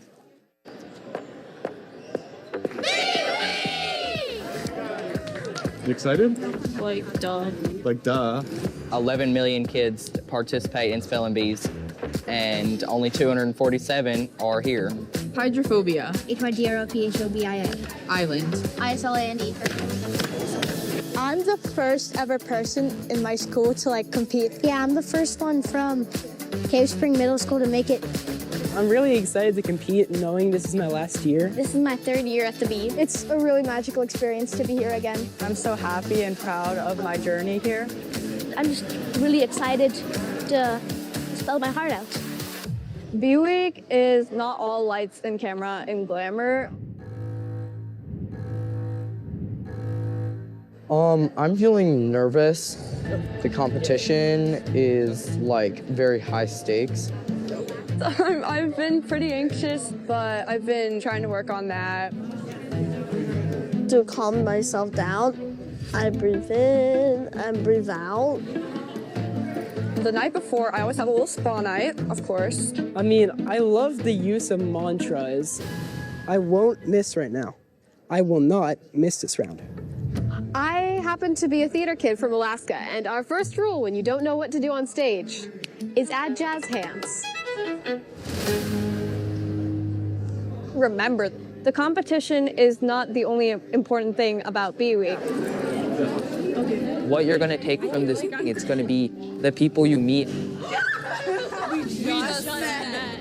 Everyone here is so awesome. They're kids just like me from all over the country. It's like my happy place here. It's just memories that I will never forget, and you can quite literally make nowhere else. I really wish this Bee Week would never end. Bee Week, best week!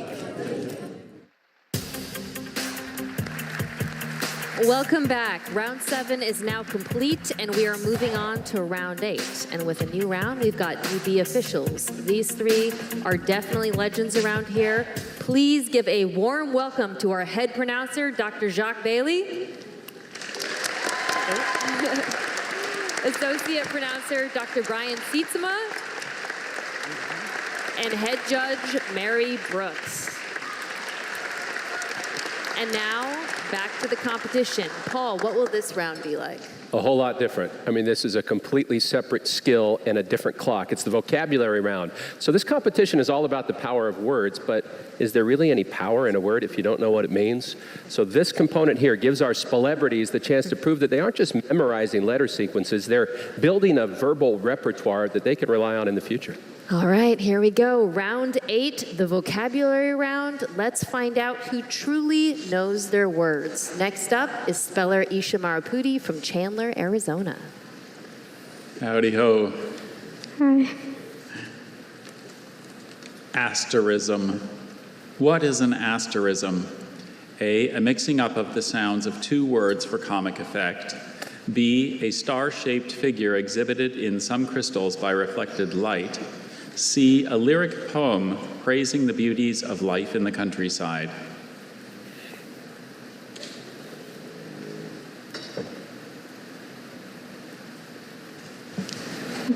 star-shaped figure exhibited in some crystals by reflected light. That is correct. Thank you. And 30 seconds goes by so quickly. She didn't waste any of that time. Next up, we have Aiden Mung from Orinda, California. Howdy, Aiden. Bouillabaisse. Bouillabaisse is a kind of A, tropical shrubbery, B, fish stew, C, lively dance. Crazy. Bouillabaisse is a kind of fish stew. Correct. Thank you. Crazy because it was crazy easy for him? What do you think? For him, because that's such a tricky word to spell. Yeah. A lot of spellers have studied that word. Totally. All right, this is Olive O'Brien from Los Howdy Angeles. ho. How you doing, Olive? Good. Okay. Let me just find my place here. Cryptonym. What is a cryptonym? A, the entrance to a tomb. B, a secret name. C, a word imitating a natural sound.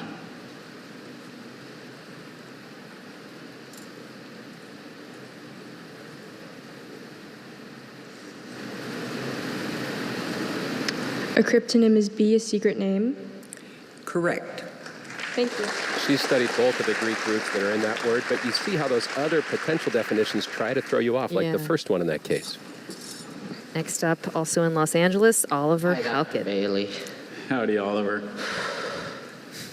Patina. Patina refers to A, buried layer of rock produced by sediment deposits. B, a surface made beautiful by age or use. C, the absence of moral, religious, or cultural values.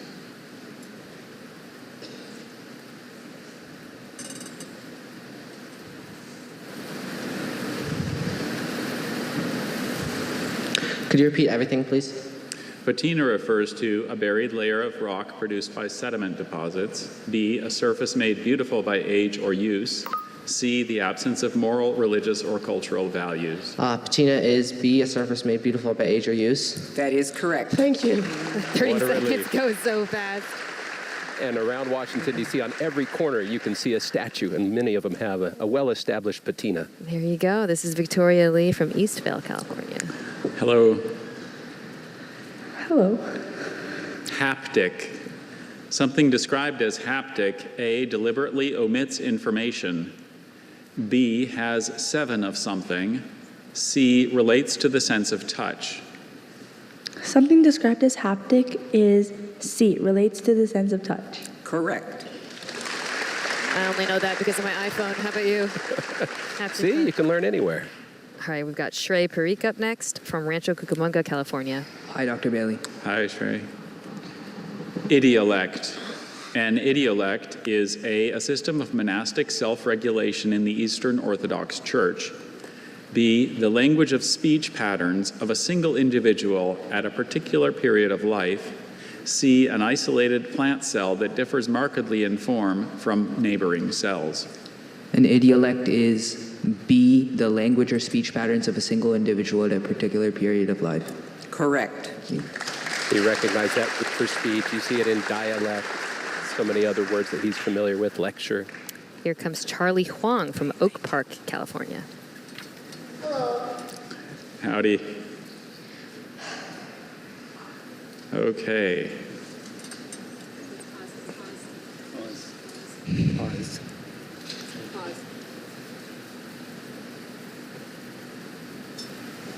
Just a second here. All right, we're I gonna think they're take a working quick on what word might be next. And I'm really impressed by how the people who put these word lists together, whether it's a spelling round or a vocabulary round, think about it. How hard is it to get a whole round worth of words that are about the same level of difficulty? Right. As a competitor, maybe you never feel that way because the one you got was the hardest one. But there's been some of that. Picking words where you can see how their spelling studying helps them because the parts of the words, as you mentioned, there's a lot of times you can identify little segments that they're probably familiar with from studying spelling. Yeah, you wouldn't want them to go out and vocabulary on a word, say, that nobody really knows till they're 50 or 60 years Right. old. How would they be exposed to it? But these are words that have some kind of connection to something they've studied. Those other definitions, though, can really throw you off. You see a little clue and you seize on it, and you don't have that much time to recover, because 30 seconds is not a lot of time at all. The 30-second, the timer is what gets to me every time, because, you really can't ask that many questions. You have to leave enough time to give the letter and the entire answer. And, of course, the pronouncers are cognizant of that as well. And you can see, if you've been watching for a while, whether it's Dr. Sietsema, Dr. Mock, Dr. Bailey, every single pronouncer is so intent on giving the speller the best opportunity. They can't give them some clues. They just need to stay consistent, say what the dictionary says. But you've heard so many spellers over the years, pronouncers, everyone. You'll hear this a lot if you come to the B. You're not competing against the other spellers. You're competing against the dictionary. And I think we've seen that bear itself out today. Or you're competing against the schwa. The schwa's got a pretty good track record today, unfortunately. You've been doing this for so long. How often do you see top spellers, maybe ones who have advanced very far in the competition before, get tripped up in the vocabulary round? It's happened a few times, and it's frustrating because you know how much time they, their families, some cases coaches have put in, but it's part of the competition. And really that's why. We need to know what these words mean. All right, we're going to go back to Charlie Huang now for his word.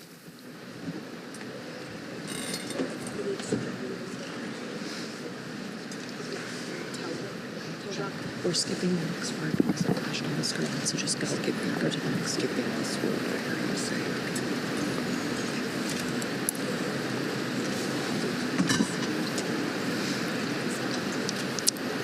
Get there. Okay, I think we're ready. Okay. Sorry about that.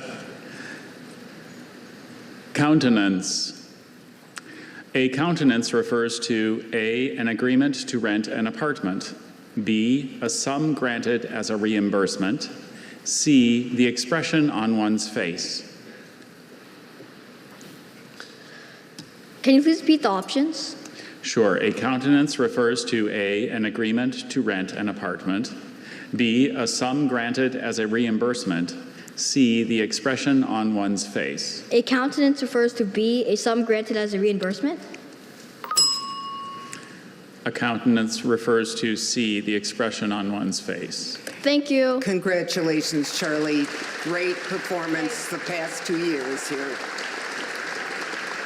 And sometimes glitches happen, right? A delay in the competition could come from a lot of factors, and Charlie had to sit up there thinking about it, waiting for it, and apparently he just hasn't been exposed to that word yet, but I know when we see him back, that countenance is going to be smiling and enthusiastic. Yeah, I think the word count kind of tripped him up there, but he can come back, of course. Now we are joined by another youngster, Arshan Shukrier from Toronto. Penance. Penance refers to A, an act to show sorrow for a sin, B, a subtle or understated quality, C, waving a flag to celebrate a victory. Does penance refer to A, an act to show sorrow for a sin? That is correct. Yes. No penance required for him. Okay. And Canada's never had a champ here. He's got a shot. Really? Wow, I didn't know that. All right, next up we have Isaac Brogan, also from Canada, Maidstone, Ontario. Had 2 runners-up from our neighbors to the north, but no champions. Hi, Isaac. Gorilla. A gorilla is A, one who translates one language to another, B, one whose job is to prepare and serve coffee, C, one who engages in unconventional warfare. A gorilla is C, one who engages in unconventional warfare. That is correct. Thank you. You don't want your barista going into gorilla mode, that's for sure. Well, you know it. Answer it immediately. All right, next up, Zwei Spacetime from Fort Washington, Maryland.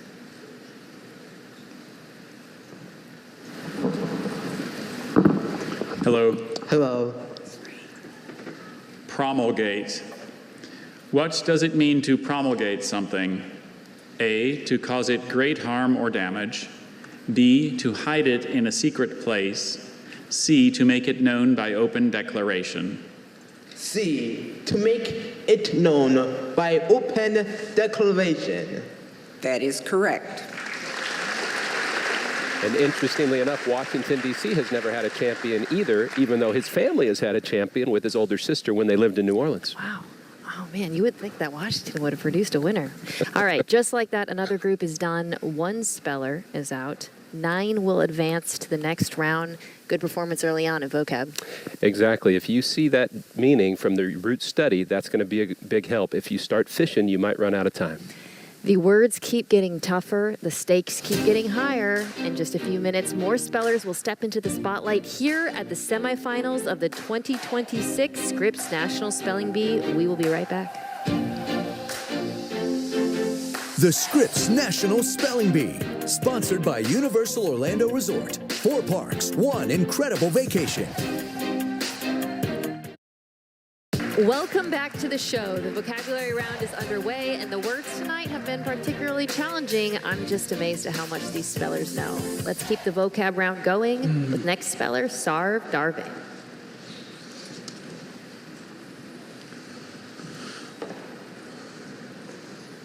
Good afternoon, Dr. Bailey. Good afternoon, Sarv. Mutable. Something that is mutable, A, is free from sound or noise, B, needs help to survive, C, is prone or liable to change. Something that is mutable is C, prone or liable to change. That is correct. Thank you. I wish more people were mutable, but he got that one right. Going with the correct answer. Next up, we have Shruti Ayagari from Aurora, Illinois. Dr. Bailey. Hey, Shruti. Lithe. A person described as lithe is A, careless and quick to speak, B, agile and flexible, C, awkward and lacking grace. Could you repeat the word, please? Lithe. Lithe. A person described as lithe is B, agile and flexible. That is correct. Thank you. But you kind of have to be in this competition from a mindset. Mentally lithe. All right, we've got Lauren Marilana coming up from North Potomac, Maryland. Hi. Hey, Lauren. Loathsome. Something described as loathsome is A, faithful and loyal, B, repulsive and abhorrent, C, witty and amusing. Can you repeat the word? Loathsome. Something described as loathsome is B, repulsive and abhorrent. That is correct. Thank you. Yeah, like words with unknown origins. Not this round. Wade Salvi is coming up next from Minneapolis, Minnesota. I love how quickly in the vocab round you can tell when they know it. They're just, the faces give it away right away. The relief just washes over them, doesn't it? Hi, Wade. Hi. Myriad. Something described as myriad, A, consists of a very great number, B, is dark purple in color, C, has an extraterrestrial origin. Something described as myriad, A, consists of a very great number. That is correct. Thank you. It sure does. And just like the spelling rounds, Mina, there is that element of chance. If anyone else goes out this round, I bet you they know almost every other word in the round. Oh, all right. Hopefully that doesn't happen to Ananya Agarwal from Columbia, Missouri. Hi, Dr. Bailey. Howdy. Valise. A valise is A, glass vessel, B, a traveling bag, C, a brief saying. Can you repeat the question of the options again, please? A valise is A, glass vessel, B, a traveling bag, C, a brief saying. Is it A, glass vessel? I'm sorry, a valise is B, a traveling bag. Thank you. Ananya, another great finish. Thank you for being part of the bee. Congratulations. That was Ananya's second straight and final B performance. Got tripped up by one of those fake outs. It really was, unless maybe you're thinking valet, maybe that would have helped in terms of the first half of the word. This is coming up, Ishan Gupta from New Jersey City, New Jersey. Eremic. Something described as eremic relates to A, deserts or sandy regions, B, lack of energy or vitality, C, the accumulation of toxins in the blood. Okay, Eremic, could you repeat the question and all the answer choices, please? Something described as eremic relates to A, deserts or sandy regions, B, lack of energy or vitality, C, the accumulation of toxins in the blood. Okay, repeat the word. Eremic. Eremic.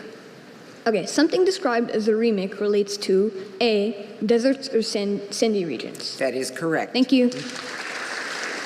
I think he knew it from the get-go. Just wants to take his time, not be tricked as we've seen some of the others. Hello, Dr. Billy. Jay Knight. Hello, from Jay. New York. Okay. Indelible. Something described as indelible is A, not fit for food, B, inexpensive, C, permanent.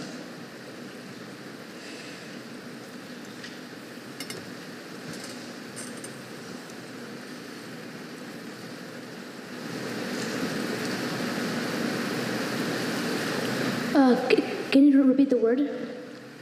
Indelible. Something described as indelible is B, inexpensive.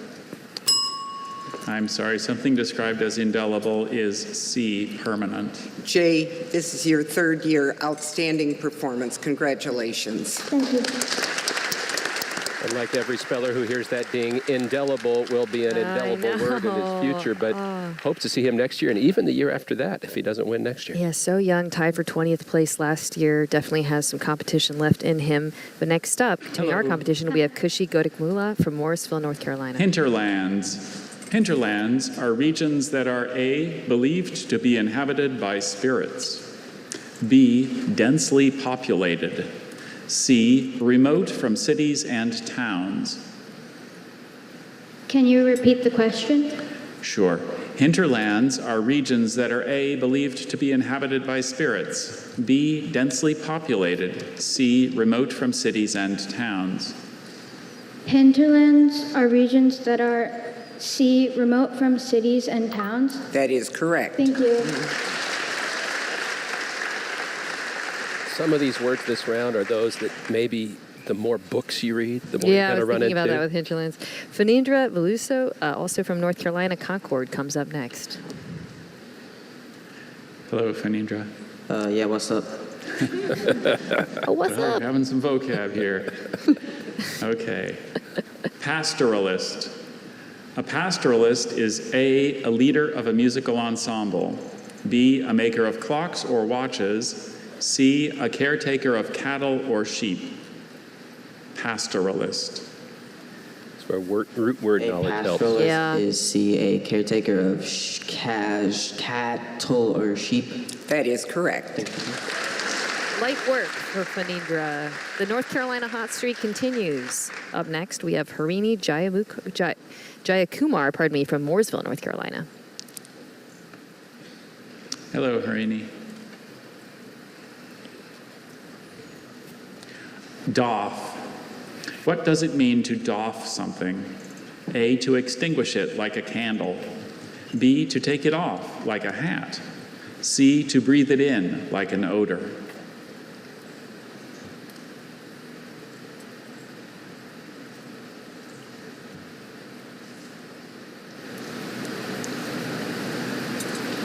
To doff something means to take it off like a hat. That is correct. What a relief. She doesn't have to doff that lanyard just yet because she's moving on. Feels like another one you might have learned from kids' books, perhaps. Checking the numbers after that group, 2 spellers are out. 8 spellers will advance to the next round. There's still a lot of competition left tonight. You are watching the 2026 Scripps National Spelling Bee presented by Chipotle. We'll be right back. The Scripps National Spelling Bee, presented by Chipotle. Real food made with just 53 easy-to-spell ingredients.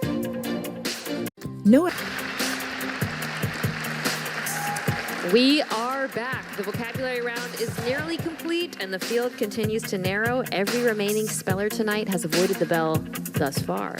Round 8 continues with speller such a Kella. Howdy, Dr. Bailey. Howdy, such. Arachnophagus. Arachnophagus. If something is described as arachnophagus, it A, eats spiders, B, swallows its prey whole, C, has 8 legs. Can you repeat the question, please? If something is described as arachnophagus, it A, eats spiders, B, swallows its prey whole, C, has 8 legs. Sorry. If something is described as arachnophagus, it A, eats spiders? Correct. Thank you.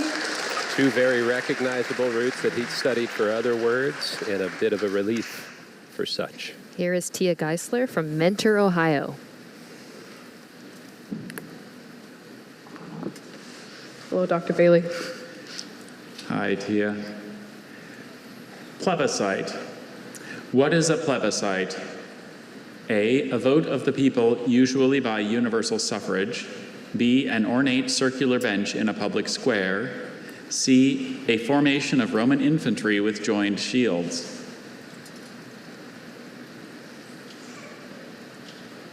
Can you please repeat the word? Plebiscite. A plebiscite is a vote of the people, usually by universal suffrage. That is correct. Single dads. We've seen a lot of science words. That was a history word. Yeah. Pay attention in history class. You're going to have a better clue on that one. All right, this is William Fuller from Wagner, Oklahoma. Or even civics, I suppose. Hi, William. Hi, Dr. Bailey. Ilurophile. What does an ilurophile love? A, books. B, cats. C, cold temperatures. An ilurophile loves B, cats. That is correct. Prefix help there. Very much so, and years of studying. And you kind of had the demeanor of, what else you got for me? Notably, they see the words in front of them, so that helps too. Don't have to ask questions. This is Joey Anand from Glen Hi, Mills, Joey. Pennsylvania. Archaeopteryx. An archaeopteryx is a type of A, hidden tomb for royalty. B, primitive reptile-like bird. C, lookout tower on a fortified wall. An Archaeopteryx is a type of C, lookout tower on a fortified wall. An Archaeopteryx is a type of B, primitive reptile-like bird. Joey, congratulations both on last year and this year top finishes. Way to go. Thank you. That last word I said, like civics class, you don't usually have that till high school. You also don't usually have biology until high school, and that's a word she may have encountered there. Tough when you see him go out on the vocab. That will be Joey's final B. Next up, we have Thivan Bhutani from Austin, Texas. Hi, Dr. Bailey. Howdy. Prodigal.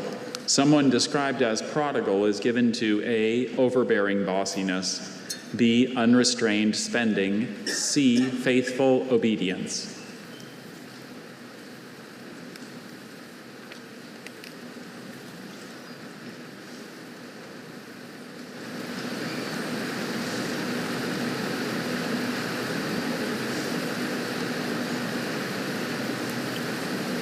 Someone described as prodigal is given to A, overbearing bossiness. I'm sorry, someone described as prodigal is given to B, unrestrained spending. You know we're going to look forward to seeing you back, if not next year, in the years to come. Congrats on a wonderful finish in your first year here, second year here. Another one that came down to familiarity. There weren't any root word clues or anything relevant to something he had studied, unfortunately. That was his second straight B appearance, by the way. Okay, he can come back. Next, we have Avishka Dudula from Prosper, Texas. Hi. Hello. Sanguinary. Someone described as sanguinary is A, fatigued, B, timid, C, bloodthirsty. C, bloodthirsty. That is correct. Thank you. So that one had the root word clue. She studied a lot of words with that root for blood. Didn't need to hesitate. No questions there. All right. Next up, Hello. we have Krish Manjunith from Irving, Texas. Ablution. What is ablution? A, the expansion in the size of something.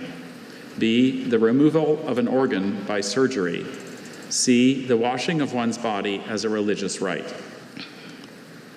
C, the washing of one's body as a religious rite. That is correct. Texas has more champions than anyone, and those Texans moving on. Another Texan, Logan Bailey from Houston, comes up next. Howdy again. Howdy, Logan. Akinesia. Akinesia refers to A, the transfer of thought from one mind to another. B, periods of silence in a musical composition. C, loss or impairment of voluntary activity. Akinesia refers to C, loss or impairment of voluntary activity. That is correct. Thank you. That was fast. If he wants to major in kinesiology, he's all set. Okay. We have 9-year-old Zachary Teo from Houston coming up next. I just wonder with the vocab round. And Hello again. youngsters, Howdy they once encounter again, these Dr. words. Bailey. Kitsch. What is kitsch? A, artistic material thought to be low quality. B, objects used in the performance of religious rites. C, music composed for formal state occasions.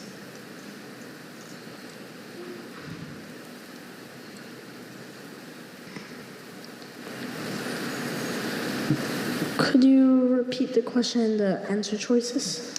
What is kitsch? A, artistic material thought to be low quality. B, objects used in the performance of religious rites. C, music composed for formal state occasions.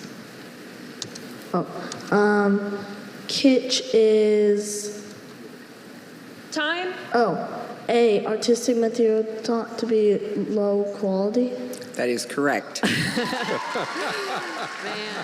that was so hard because what we were talking about. That's one where maybe necessarily you couldn't puzzle it out. You just have to know it, and it seems like you did.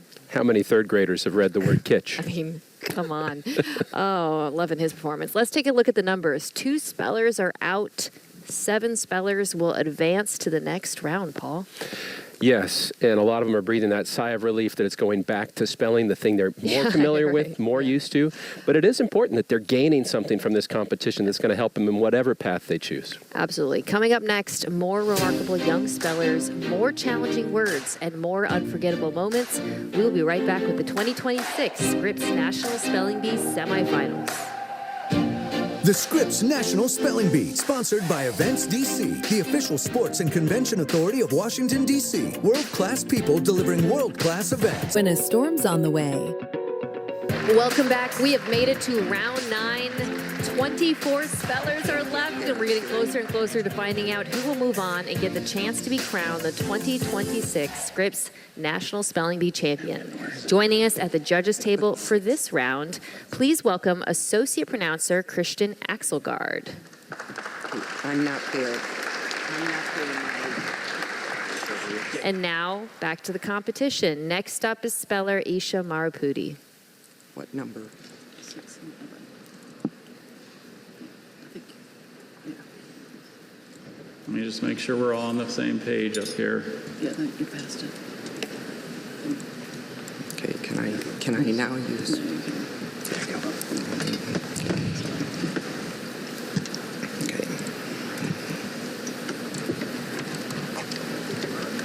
Okay. Okay, I think we're ready. Polymonium. Polymonium. Are there any alternate pronunciations? I have just the one, polymonium. Polymonium. May I have the definition, please? It's any plant of a genus of herbs having pinnate leaves and large cymose paniculate flowers with herbaceous calyx, declinate stamens, and mucilaginous seeds. Polymonium. May I have the language of origin, please? Yes, polymonium is from Greek-derived Latin. Polymonium. May I have the part of speech, please? Noun. Could you repeat the word? Polymonium. Polymonium. The second vowel is. Could you repeat all concerned the about here. information? Polymonium is a noun from Greek-derived Latin.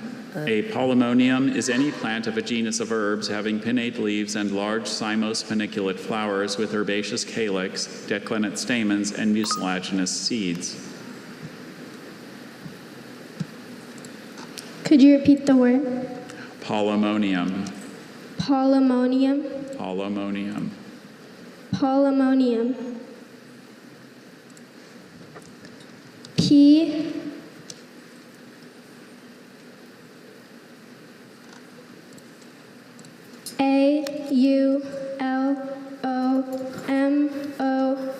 A-U-L-O-M-O-N-I-U-M. Polymonium. Polymonium is spelled P-O-L-E-M-O-N-I-U-M. Thank you. Congratulations. What a bee experience you've had this year. We're so proud of you. She made it to the finals last year. Certainly she could have gone this year. It's all what word you get. I thought she might go with the P-O-L-Y prefix there, but when they told her the origin of this word having to do with the plant, I think she thought some of those species names would have a name in them, and that's what she took her chose to to go the with. A. Aiden. This is This Adrian word has a Bang hum, from yeah. Orinda, California. The word is curve, and it means to undercut coal in a mine. Curve. All info, please. I'm sorry? All info, please. All the information. Yes. Curve means to undercut coal in a mine. Curve is a verb, and curve was probably formed from an English word. Deep within the narrow tunnel, a miner worked to curve a seam of coal over his head. Curve, repeat the origin, please. Probably from an English word. Probably from an English word. Probably. Curve, repeat the definition, please. To undercut coal in a mine. Curve. Please, can you please repeat all the information? Curve was probably formed from an English word. Curve is a verb. Curve means to undercut coal in a mine. He knows one way it's not spelled. Right. Eliminate Curve. that. Curve. Any alternate pronunciations? Do with a Just the one, curve. Okay. Doesn't Curve. help. Repeat the origin, Brutal. please. Probably from an English word. Hearing it. Curve. K-I-R-V-E. Curve. That is correct. What do you do with probably? You get it right. I mean, No trouble with the curve. That, That was like a Phil Necro knuckleball thrown at him, and he hit it out of the park. Holy mackerel. Thought, no way. All right, this is Olive O'Brien from Los Angeles, California. Hello, Olive. Martinia. Martinia, may I have the definition, please? Any plant or flower of a type genus comprising annual or perennial downy and clammy herbs with a bell-shaped bladdery calyx, spreading corolla tube, and a two-beaked capsule. May I have the origin, please? Formed in Latin from an English name. Which always makes you nervous. If you don't know the name, It's also known might as not cat's spell it claw. right.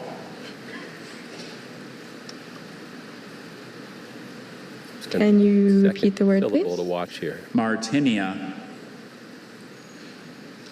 which comes directly from the name of an English botanist 250 plus years ago.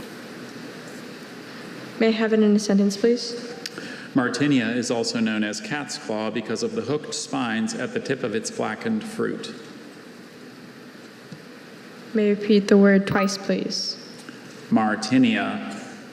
Martinia.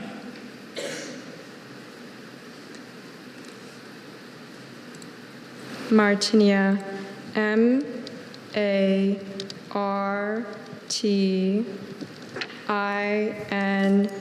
M-A-R-T-I-N-E-I-A. Martinia is spelled M-A-R-T-Y-N-I-A. Olive, you've been so impressive every time you stepped up to the microphone. Congratulations. What do you do if you don't know the name? That's just it. And she took a great guess. You know it's going to be hard at this level in the competition. If you haven't studied that particular plant, chances are you're out of luck. That was Olive's first B and final B. She plays the violin as well in our school's orchestra. Also in Los Angeles is our next competitor, Oliver Halpin. Hi, Oliver.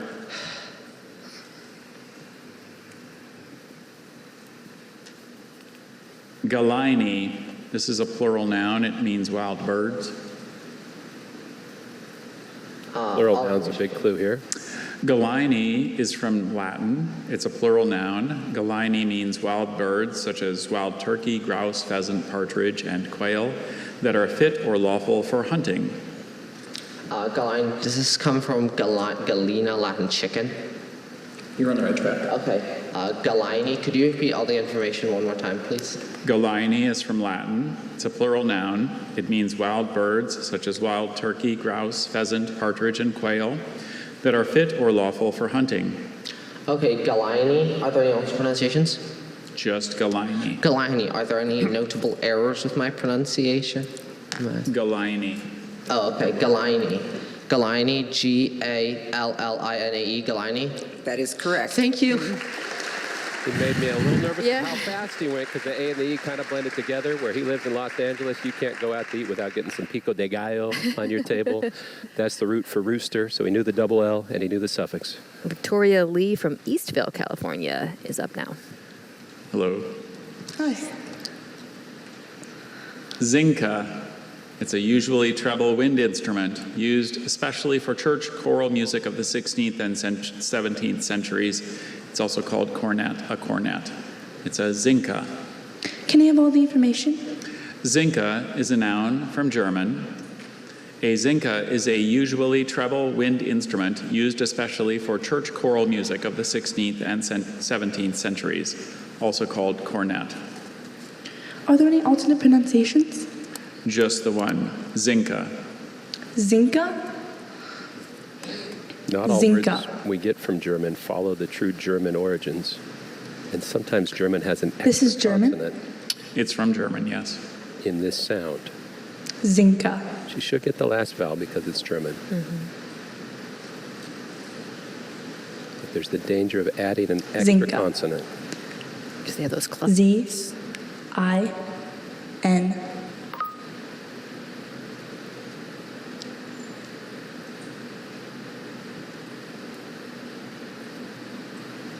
K.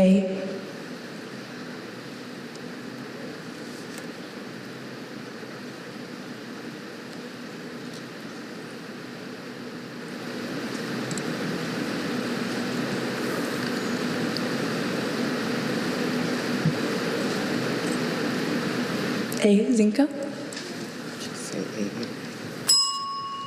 Zinca is spelled Z-I-N-K-E. Thank you, everybody. And Victoria, congratulations. Last year and this year. You could feel the dilemma. Was she going to add a C between the N and the K? She didn't. She was still on track. And then, just like the word danke for thank you, it's an E at the end. She'll never miss it again, and hopefully we'll see her back on that stage next year. Yes, she can come back. This is only her second year. She's also a black belt in Taekwondo. Here is Shrey Parikh from Rancho Cucamonga, California. Kronstadtite. Kronstadtite, can I have all the information, please? Kronstadtite is a mineral consisting of a black hydrous iron silicate of the chlorite group, crystallizing in hexagonal prisms with perfect basal cleavage and showing a dark green streak. It's from a German word formed from a Swedish name plus a German element, and it's a noun. Kronstadtite, C-R-O-N-S-T-E-D-T-I-T-E, Kronstadtite. That is correct. No questions asked. Well then, impressive. And all the other spellers took note of it. He missed Washington last year, but he tied for third the year before. He's a real contender. He is one to watch, as you saw there. All right, next up. Brinjari. Brinjari, is this Hindi? It's English, but it's from Sanskrit-derived Hindi. Brinjari. May I have all the information, please, except for the sentence? Certainly. Brinjari is a traveling dealer in grain and salt in India. Brinjari is a noun, and it's from Sanskrit-derived Hindi. Brinjari. B-R-I-N-J-A-R-R-E-E, Brinjari. Brinjari is spelled Brinjarry. But Arshan, you are such an inspiration to young spellers out there. Congratulations, and we'll hope to see you back. Thank you. EE is very common in those languages. Think about Dungaree or Darjeeling, so that made a lot of sense to do that. But at this level of the competition, you're not always going to follow tendencies. That was a hard one to go out on, but as Murray said, Arjan's got 2 more years to come back. Here comes his fellow Canadian competitor, Isaac Brogan from Maidstone, Ontario. Risu. Risu, may I please have all the information? Risu means to mine a very narrow vein by first stoping the rock wall on one side and then removing the ore. Risu is a verb, and the origin is unknown. Risu, you said it was unknown origin? Yes, that's right. Okay. Risu, may I please have all the information again? Risu is of unknown origin. Risu is a verb meaning to mine a very narrow vein by first stoping the rock wall on one side and then removing the ore. Risu. Risu, am I pronouncing it kind of correctly? Risu? We'd love to answer that question, but we'll jump on it if we hear anything. So just keep saying it in the mic. Risu.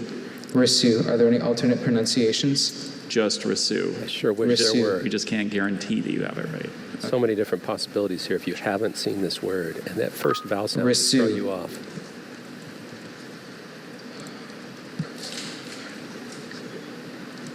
Risu. R-I-S-S-U-E. Risu. Risu is spelled R-E-S-U-E. Isaac, you had a break in your action here at the Scripps National Spelling Bee, and we applaud you for coming back, finishing out your eligibility. You have done an amazing job. Be proud. Thank you. That just felt like one of those roads with no street signs or guideposts, and you just, like you said, you know it or you don't, but there's no clues or patterns to help. There really wasn't. And sometimes a word that short is harder than one 3 times as long. Wow, that was a great B for Isaac. That was his final B. Next up, we have Zway Spacetime from Fort Washington, Maryland. Jogging to the mic. He's ready.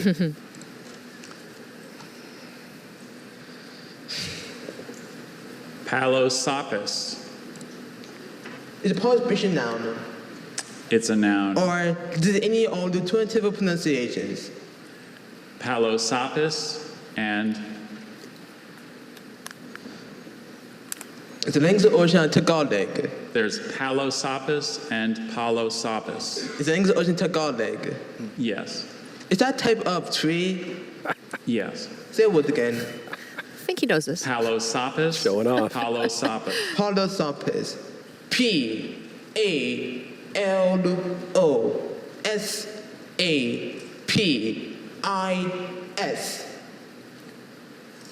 Say the word if you're finished. Palosopis. That is correct. Giving them the information before they give it to him. That's a power move. I love it when we see that happen. His sister did that a few times when she won it all. He's a contender to do the same. That is Zaila Spacetime. All right, another group has finished, and with that, 5 spellers are out, and 4 will advance to the next round, Paul. And if you make it right this round, you're getting so much closer to the finals. We'll see how difficult the rest of the round is. We are nearing the end of an unforgettable night at the 2026 Scripps National Spelling Bee Semifinals, and the pressure has never been higher. In just a few minutes, more spellers will take the stage. The race for a spot in the finals continues. We will be right back.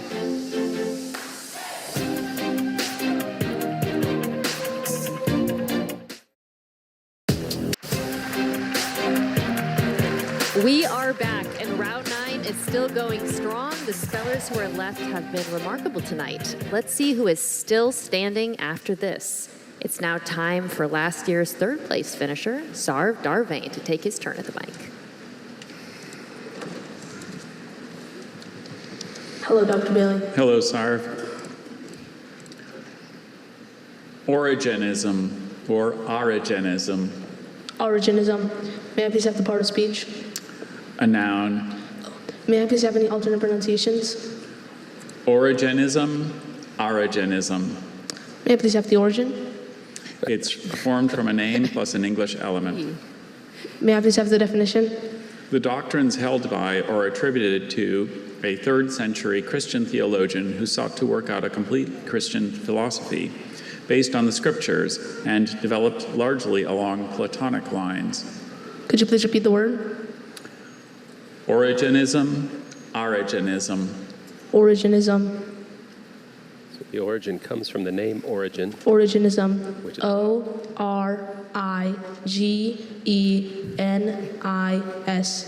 Origenism. That is correct. Thank you. He kind of smiled when he said origin in a way that made me think he knew to avoid the fake out. He knew the 3rd century Christian theologian Origen. As one does at that age. All right, next we've got Shruti Ayagari from Aurora, Illinois.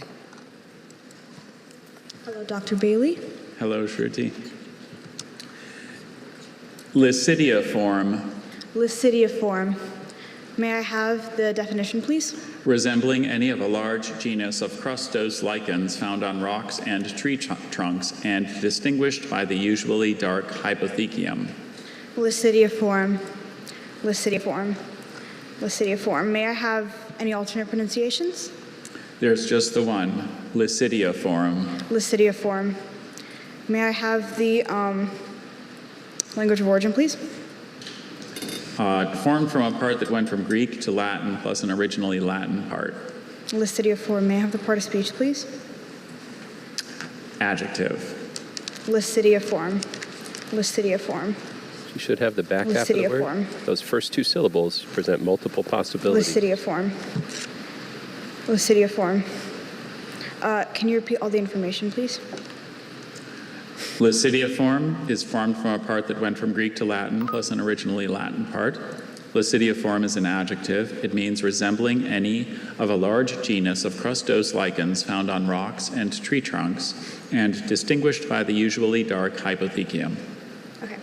Licidiform. Licidiform. Licidiform. L-I-C-I-D-E-I-F-O-R-M. Licidiform. Licidiform is spelled L-E-C-I-D-E-I-F-O-R-M. Congratulations. Thanks for being with us this year and last year. Great job. Unless you've gone so deep in that root knowledge that you've looked at the Greek root for a little dish, you weren't going to get that. That's a tough one for Shruti, who wraps up her B career with this performance. She hopes to become fluent in Spanish. I like that. All right, this is Lauren Marilana from North Potomac, Maryland. Thartolatry. Thartolatry. Can I have all the information? Thartolatry means followers of the monophysite patriarch Severus, who taught that the body of Christ was subject to corruption prior to his resurrection. It's formed in Latin from Greek parts, and it's a plural noun. Plural.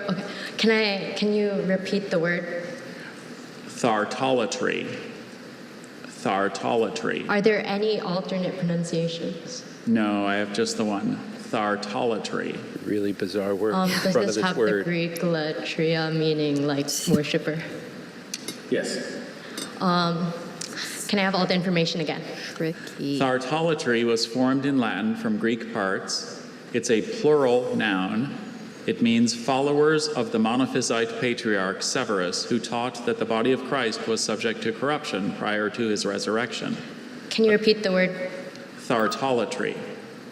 Thartolatry. T-H-A-R-T-O-L-A-T-R-A-E. Thartolatry. I'm sorry, thartolatry is P-H-T-H-A-R-T-O-L-A-T-R-A-E. Congratulations on your high finish this year and for being here last year, too. Well done, Lauren. So she got that characteristically Latin ending to the word, but that PH-TH combination, there's only a few words in the dictionary that have it. How do you even know the silent P there? Yep, that's one. Oh, my goodness. That was a lot of consonants next to each other. All right.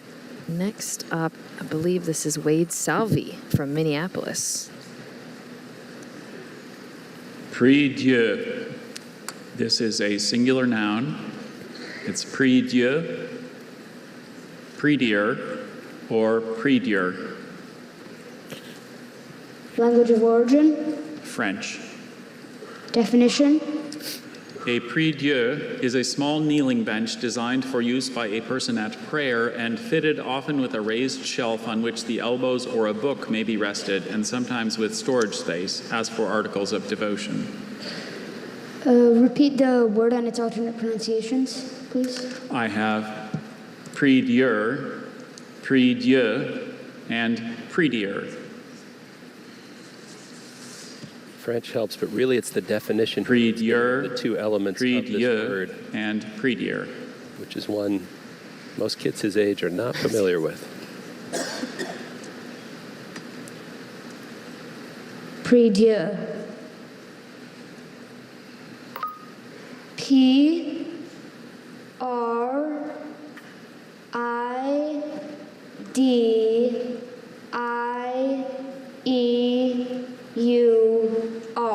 Prie-dieu.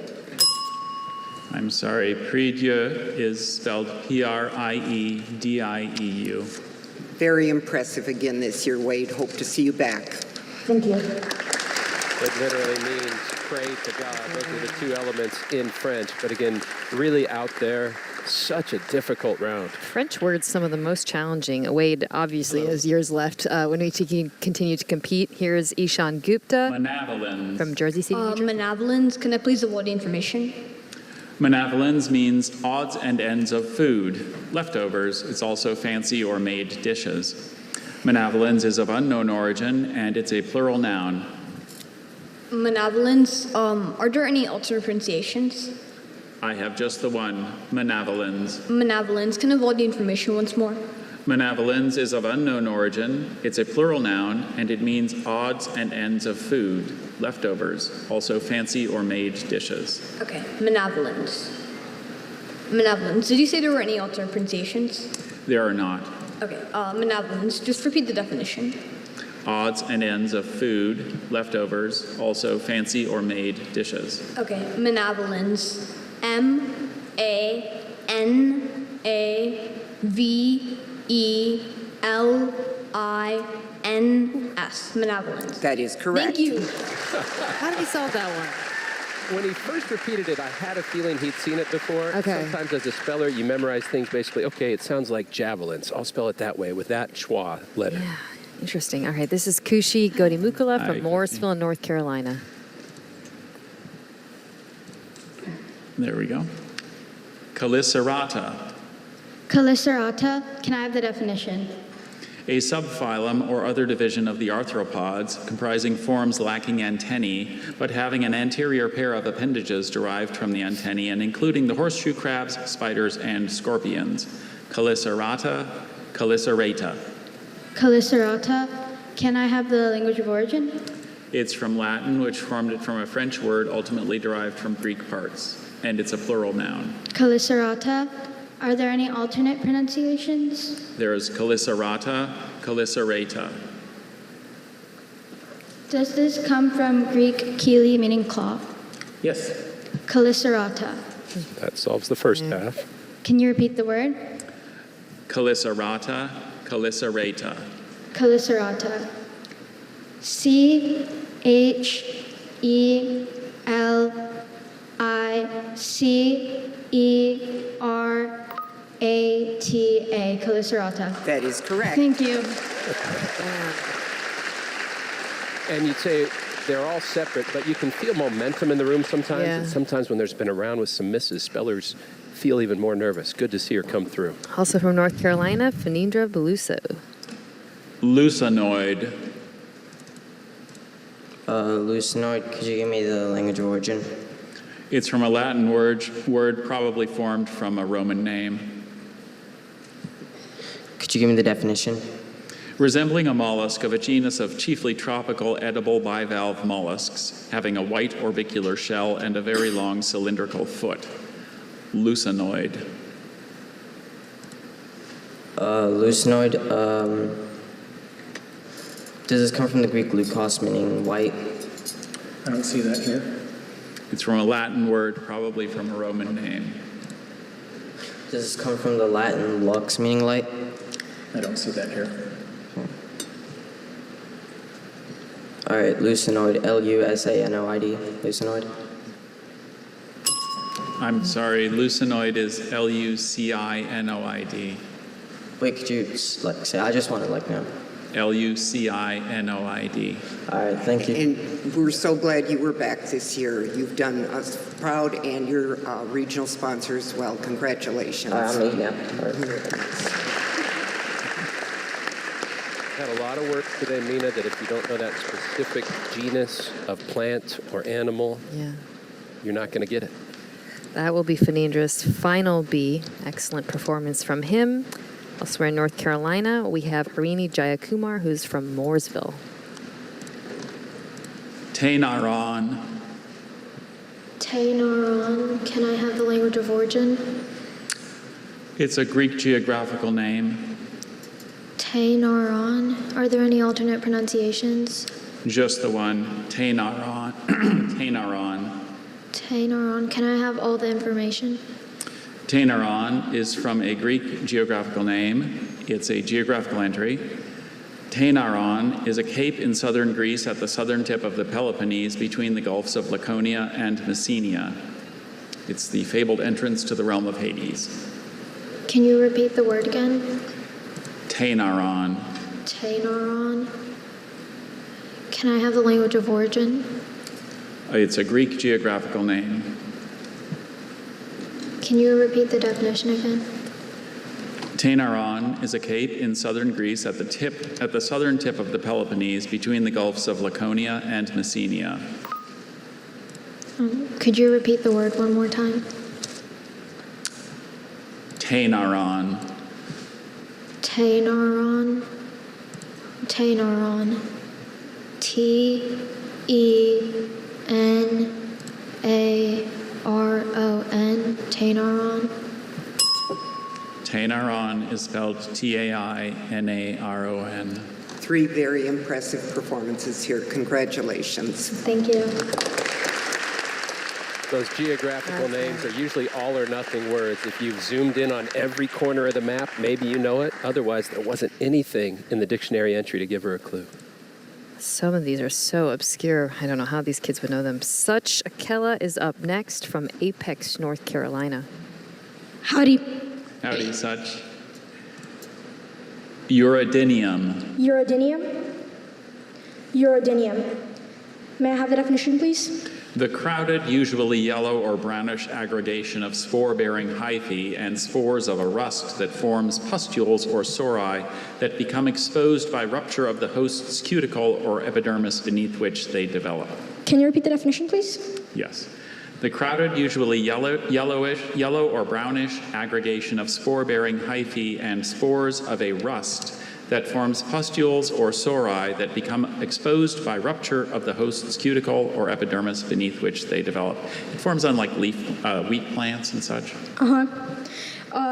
Does this come from the Greek urus, meaning broad? Listen again to the language of origin, please. It's from Latin. Uridinium. Uridinium. Uridinium. Second syllable, that second vowel. It's a schwa. What's it going to be? Latin. May I have all the information again, please? Uridinium is from Latin. It's a noun. It means the crowded, usually yellow or brownish aggregation of spore-bearing hyphae and spores of a rust that forms pustules or sori that become exposed by rupture of the host's cuticle or epidermis beneath which they develop. Uridinium.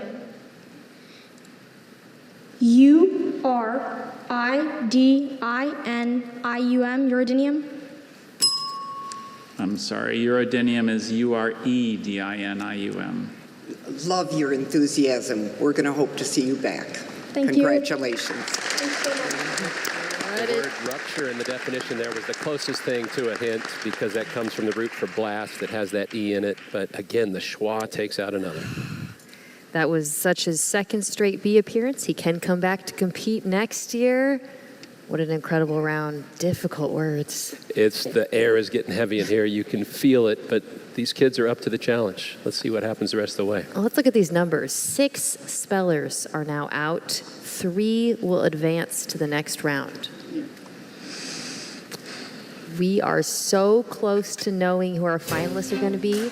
You are watching the Scripps National Spelling Bee Semifinals. We will be right back.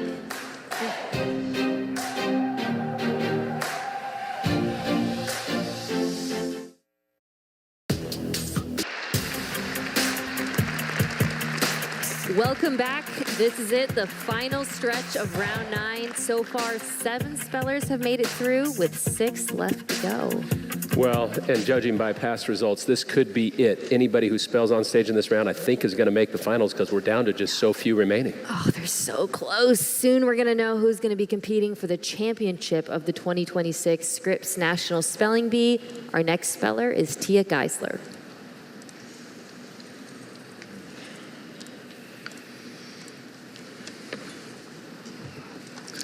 Hello again, Tia. Hello. Malophagon. Can you please give me all the information? Certainly. Malophagon is an insect of an order of secondarily wingless insects comprising the bird lice. Malophagon was formed in Latin from originally Greek elements, and Malophagon is a noun. Can you please repeat the word again? Malophagon. Can you please give me the definition again? An insect of an order of secondarily wingless insects comprising the bird lice. Malophagon. Malophagon. M-A-L-O-P-H-A-G-A-N.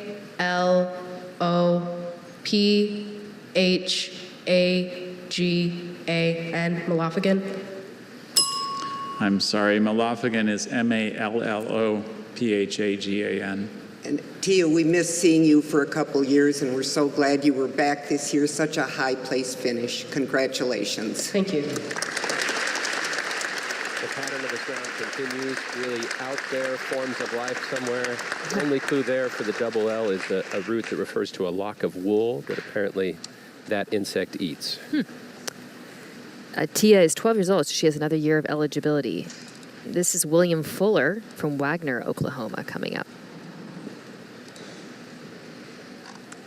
Howdy, William. Hi, Dr. Bailey. So this is a compound entry, and I think you know you have to spell all parts of the word entry.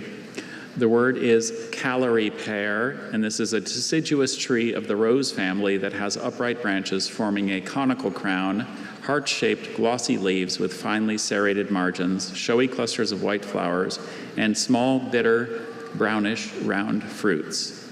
Calorie pear. Calorie pear. It's a noun. Can you please give me the language of origin? Yes, it's from a Latin part formed from a French name plus a Latin-derived English word.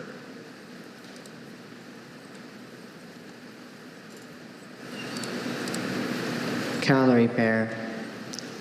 Are there any alternate pronunciations? I have just calorie pear. Calorie pear. Can you please give me the language of origin? It's from a Latin part formed from a French name plus a Latin-derived English word.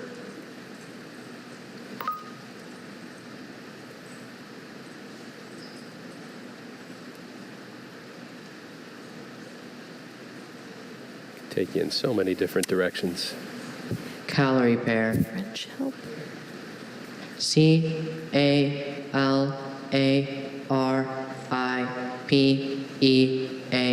Calorie pear. I'm sorry, calorie pear is spelled C-A-L-L-E-R-Y-P-E-A-R. William, to you and your whole family, thank you and congratulations for your involvement in the bee for so many years. Never gets easy, Mina. You know how much time has been invested. It will serve them well in the future, whatever they choose to do, but it's still so agonizing. Yeah, one of those bee families that have sent multiple contestants, 8 kids. That was his last year of eligibility. Next, we have Avishka Dudala from Prosper, Texas. Hi. Hi, Avishka. Kong Lee. Can I have all the information? Yes. Kong Lee is one of the major divisions of the peoples of the Great Horde, a subdivision of the Kyrgyz living south of Lake Balkhash in Central Asia. Our dictionary gives no origin for this word, and it's a noun. Kongli. Kongli. In other words, good Can you luck. pronounce it one more time? Kongli. Can I have the language of origin? There is no origin given in the dictionary. It's one of the major divisions of the peoples of the Great Horde, a subdivision of the Kyrgyz living south of Lake Balkhash in Central Asia. Please repeat all the information. Kongli has no origin given. It's a noun. Kongli is one of the major divisions of the peoples of the Great Horde, a subdivision of the Kyrgyz living south of Lake Balkhash in Central Asia. The Kongli was conquered by the armies of Genghis Khan around 1223 CE.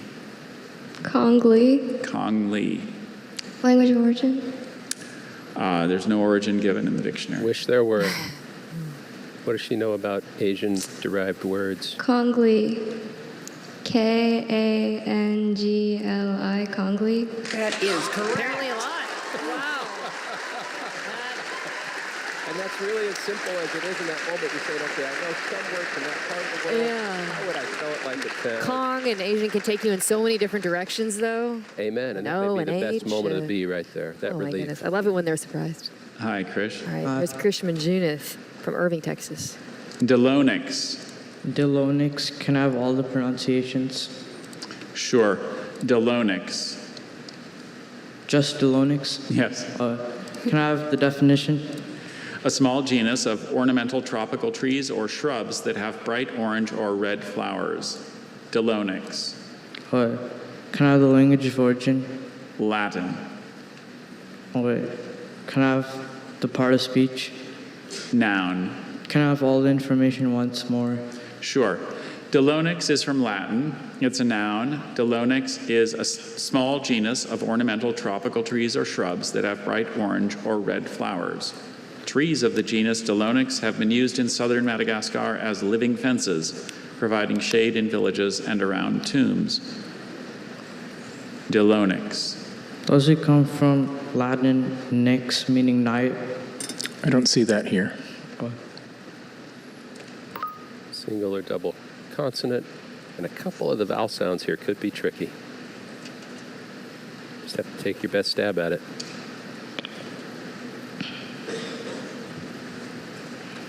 Delonix. Delonyx.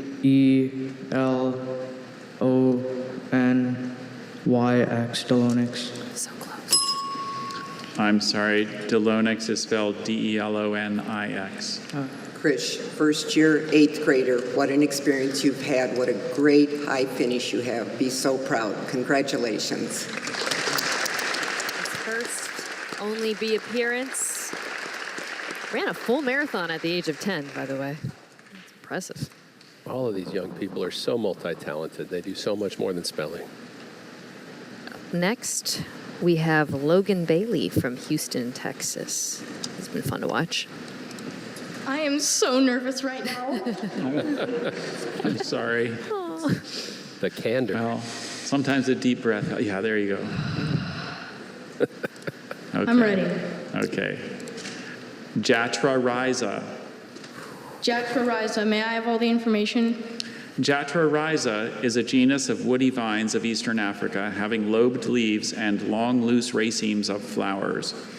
It's a noun and was formed in Latin from originally Greek parts. Jatra Rhiza. Jatra Rhiza. Jatrorrhiza.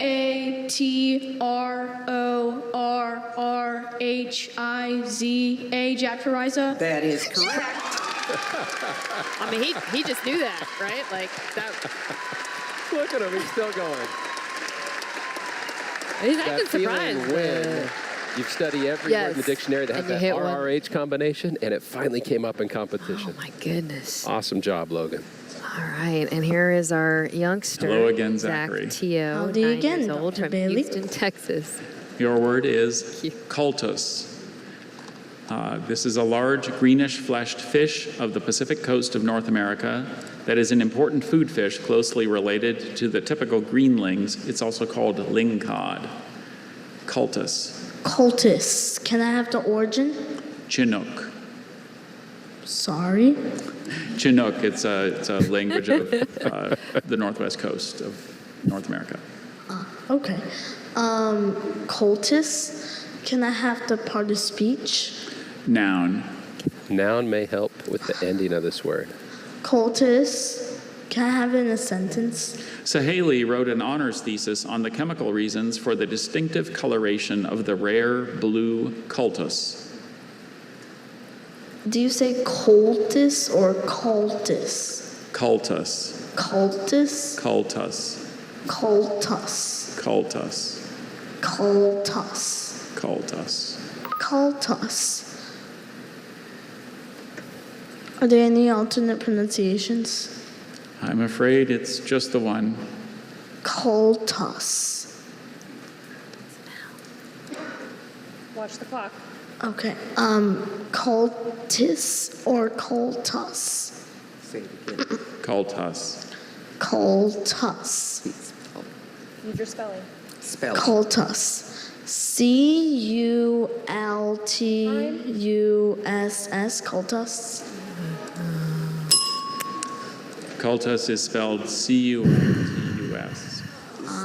Zachary, there are no words to describe how inspiring you are. Crowd Way to favorite. go. Congratulations.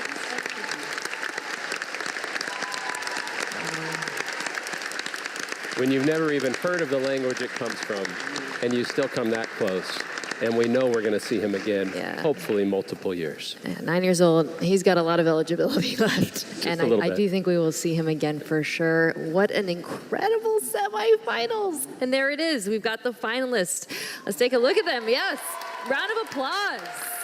That was such a tremendously difficult round. Some of those Oh words my are just goodness. diabolical, but you see the power of experience playing itself out in these 9 finalists for the trophy. A lot of familiar faces. Tomorrow is sure to be an excellent competition. What started as 54 is now down to 9. So tomorrow night, 8 p.m. Eastern, we will bring you the finals. I guarantee you will not want to miss it. I'm Mina Kimes. And I'm Paul Effler. And from all of us here at the Scripps National Spelling Bee, good night.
Delta Airlines is the official airline partner of the Scripps National Spelling Bee.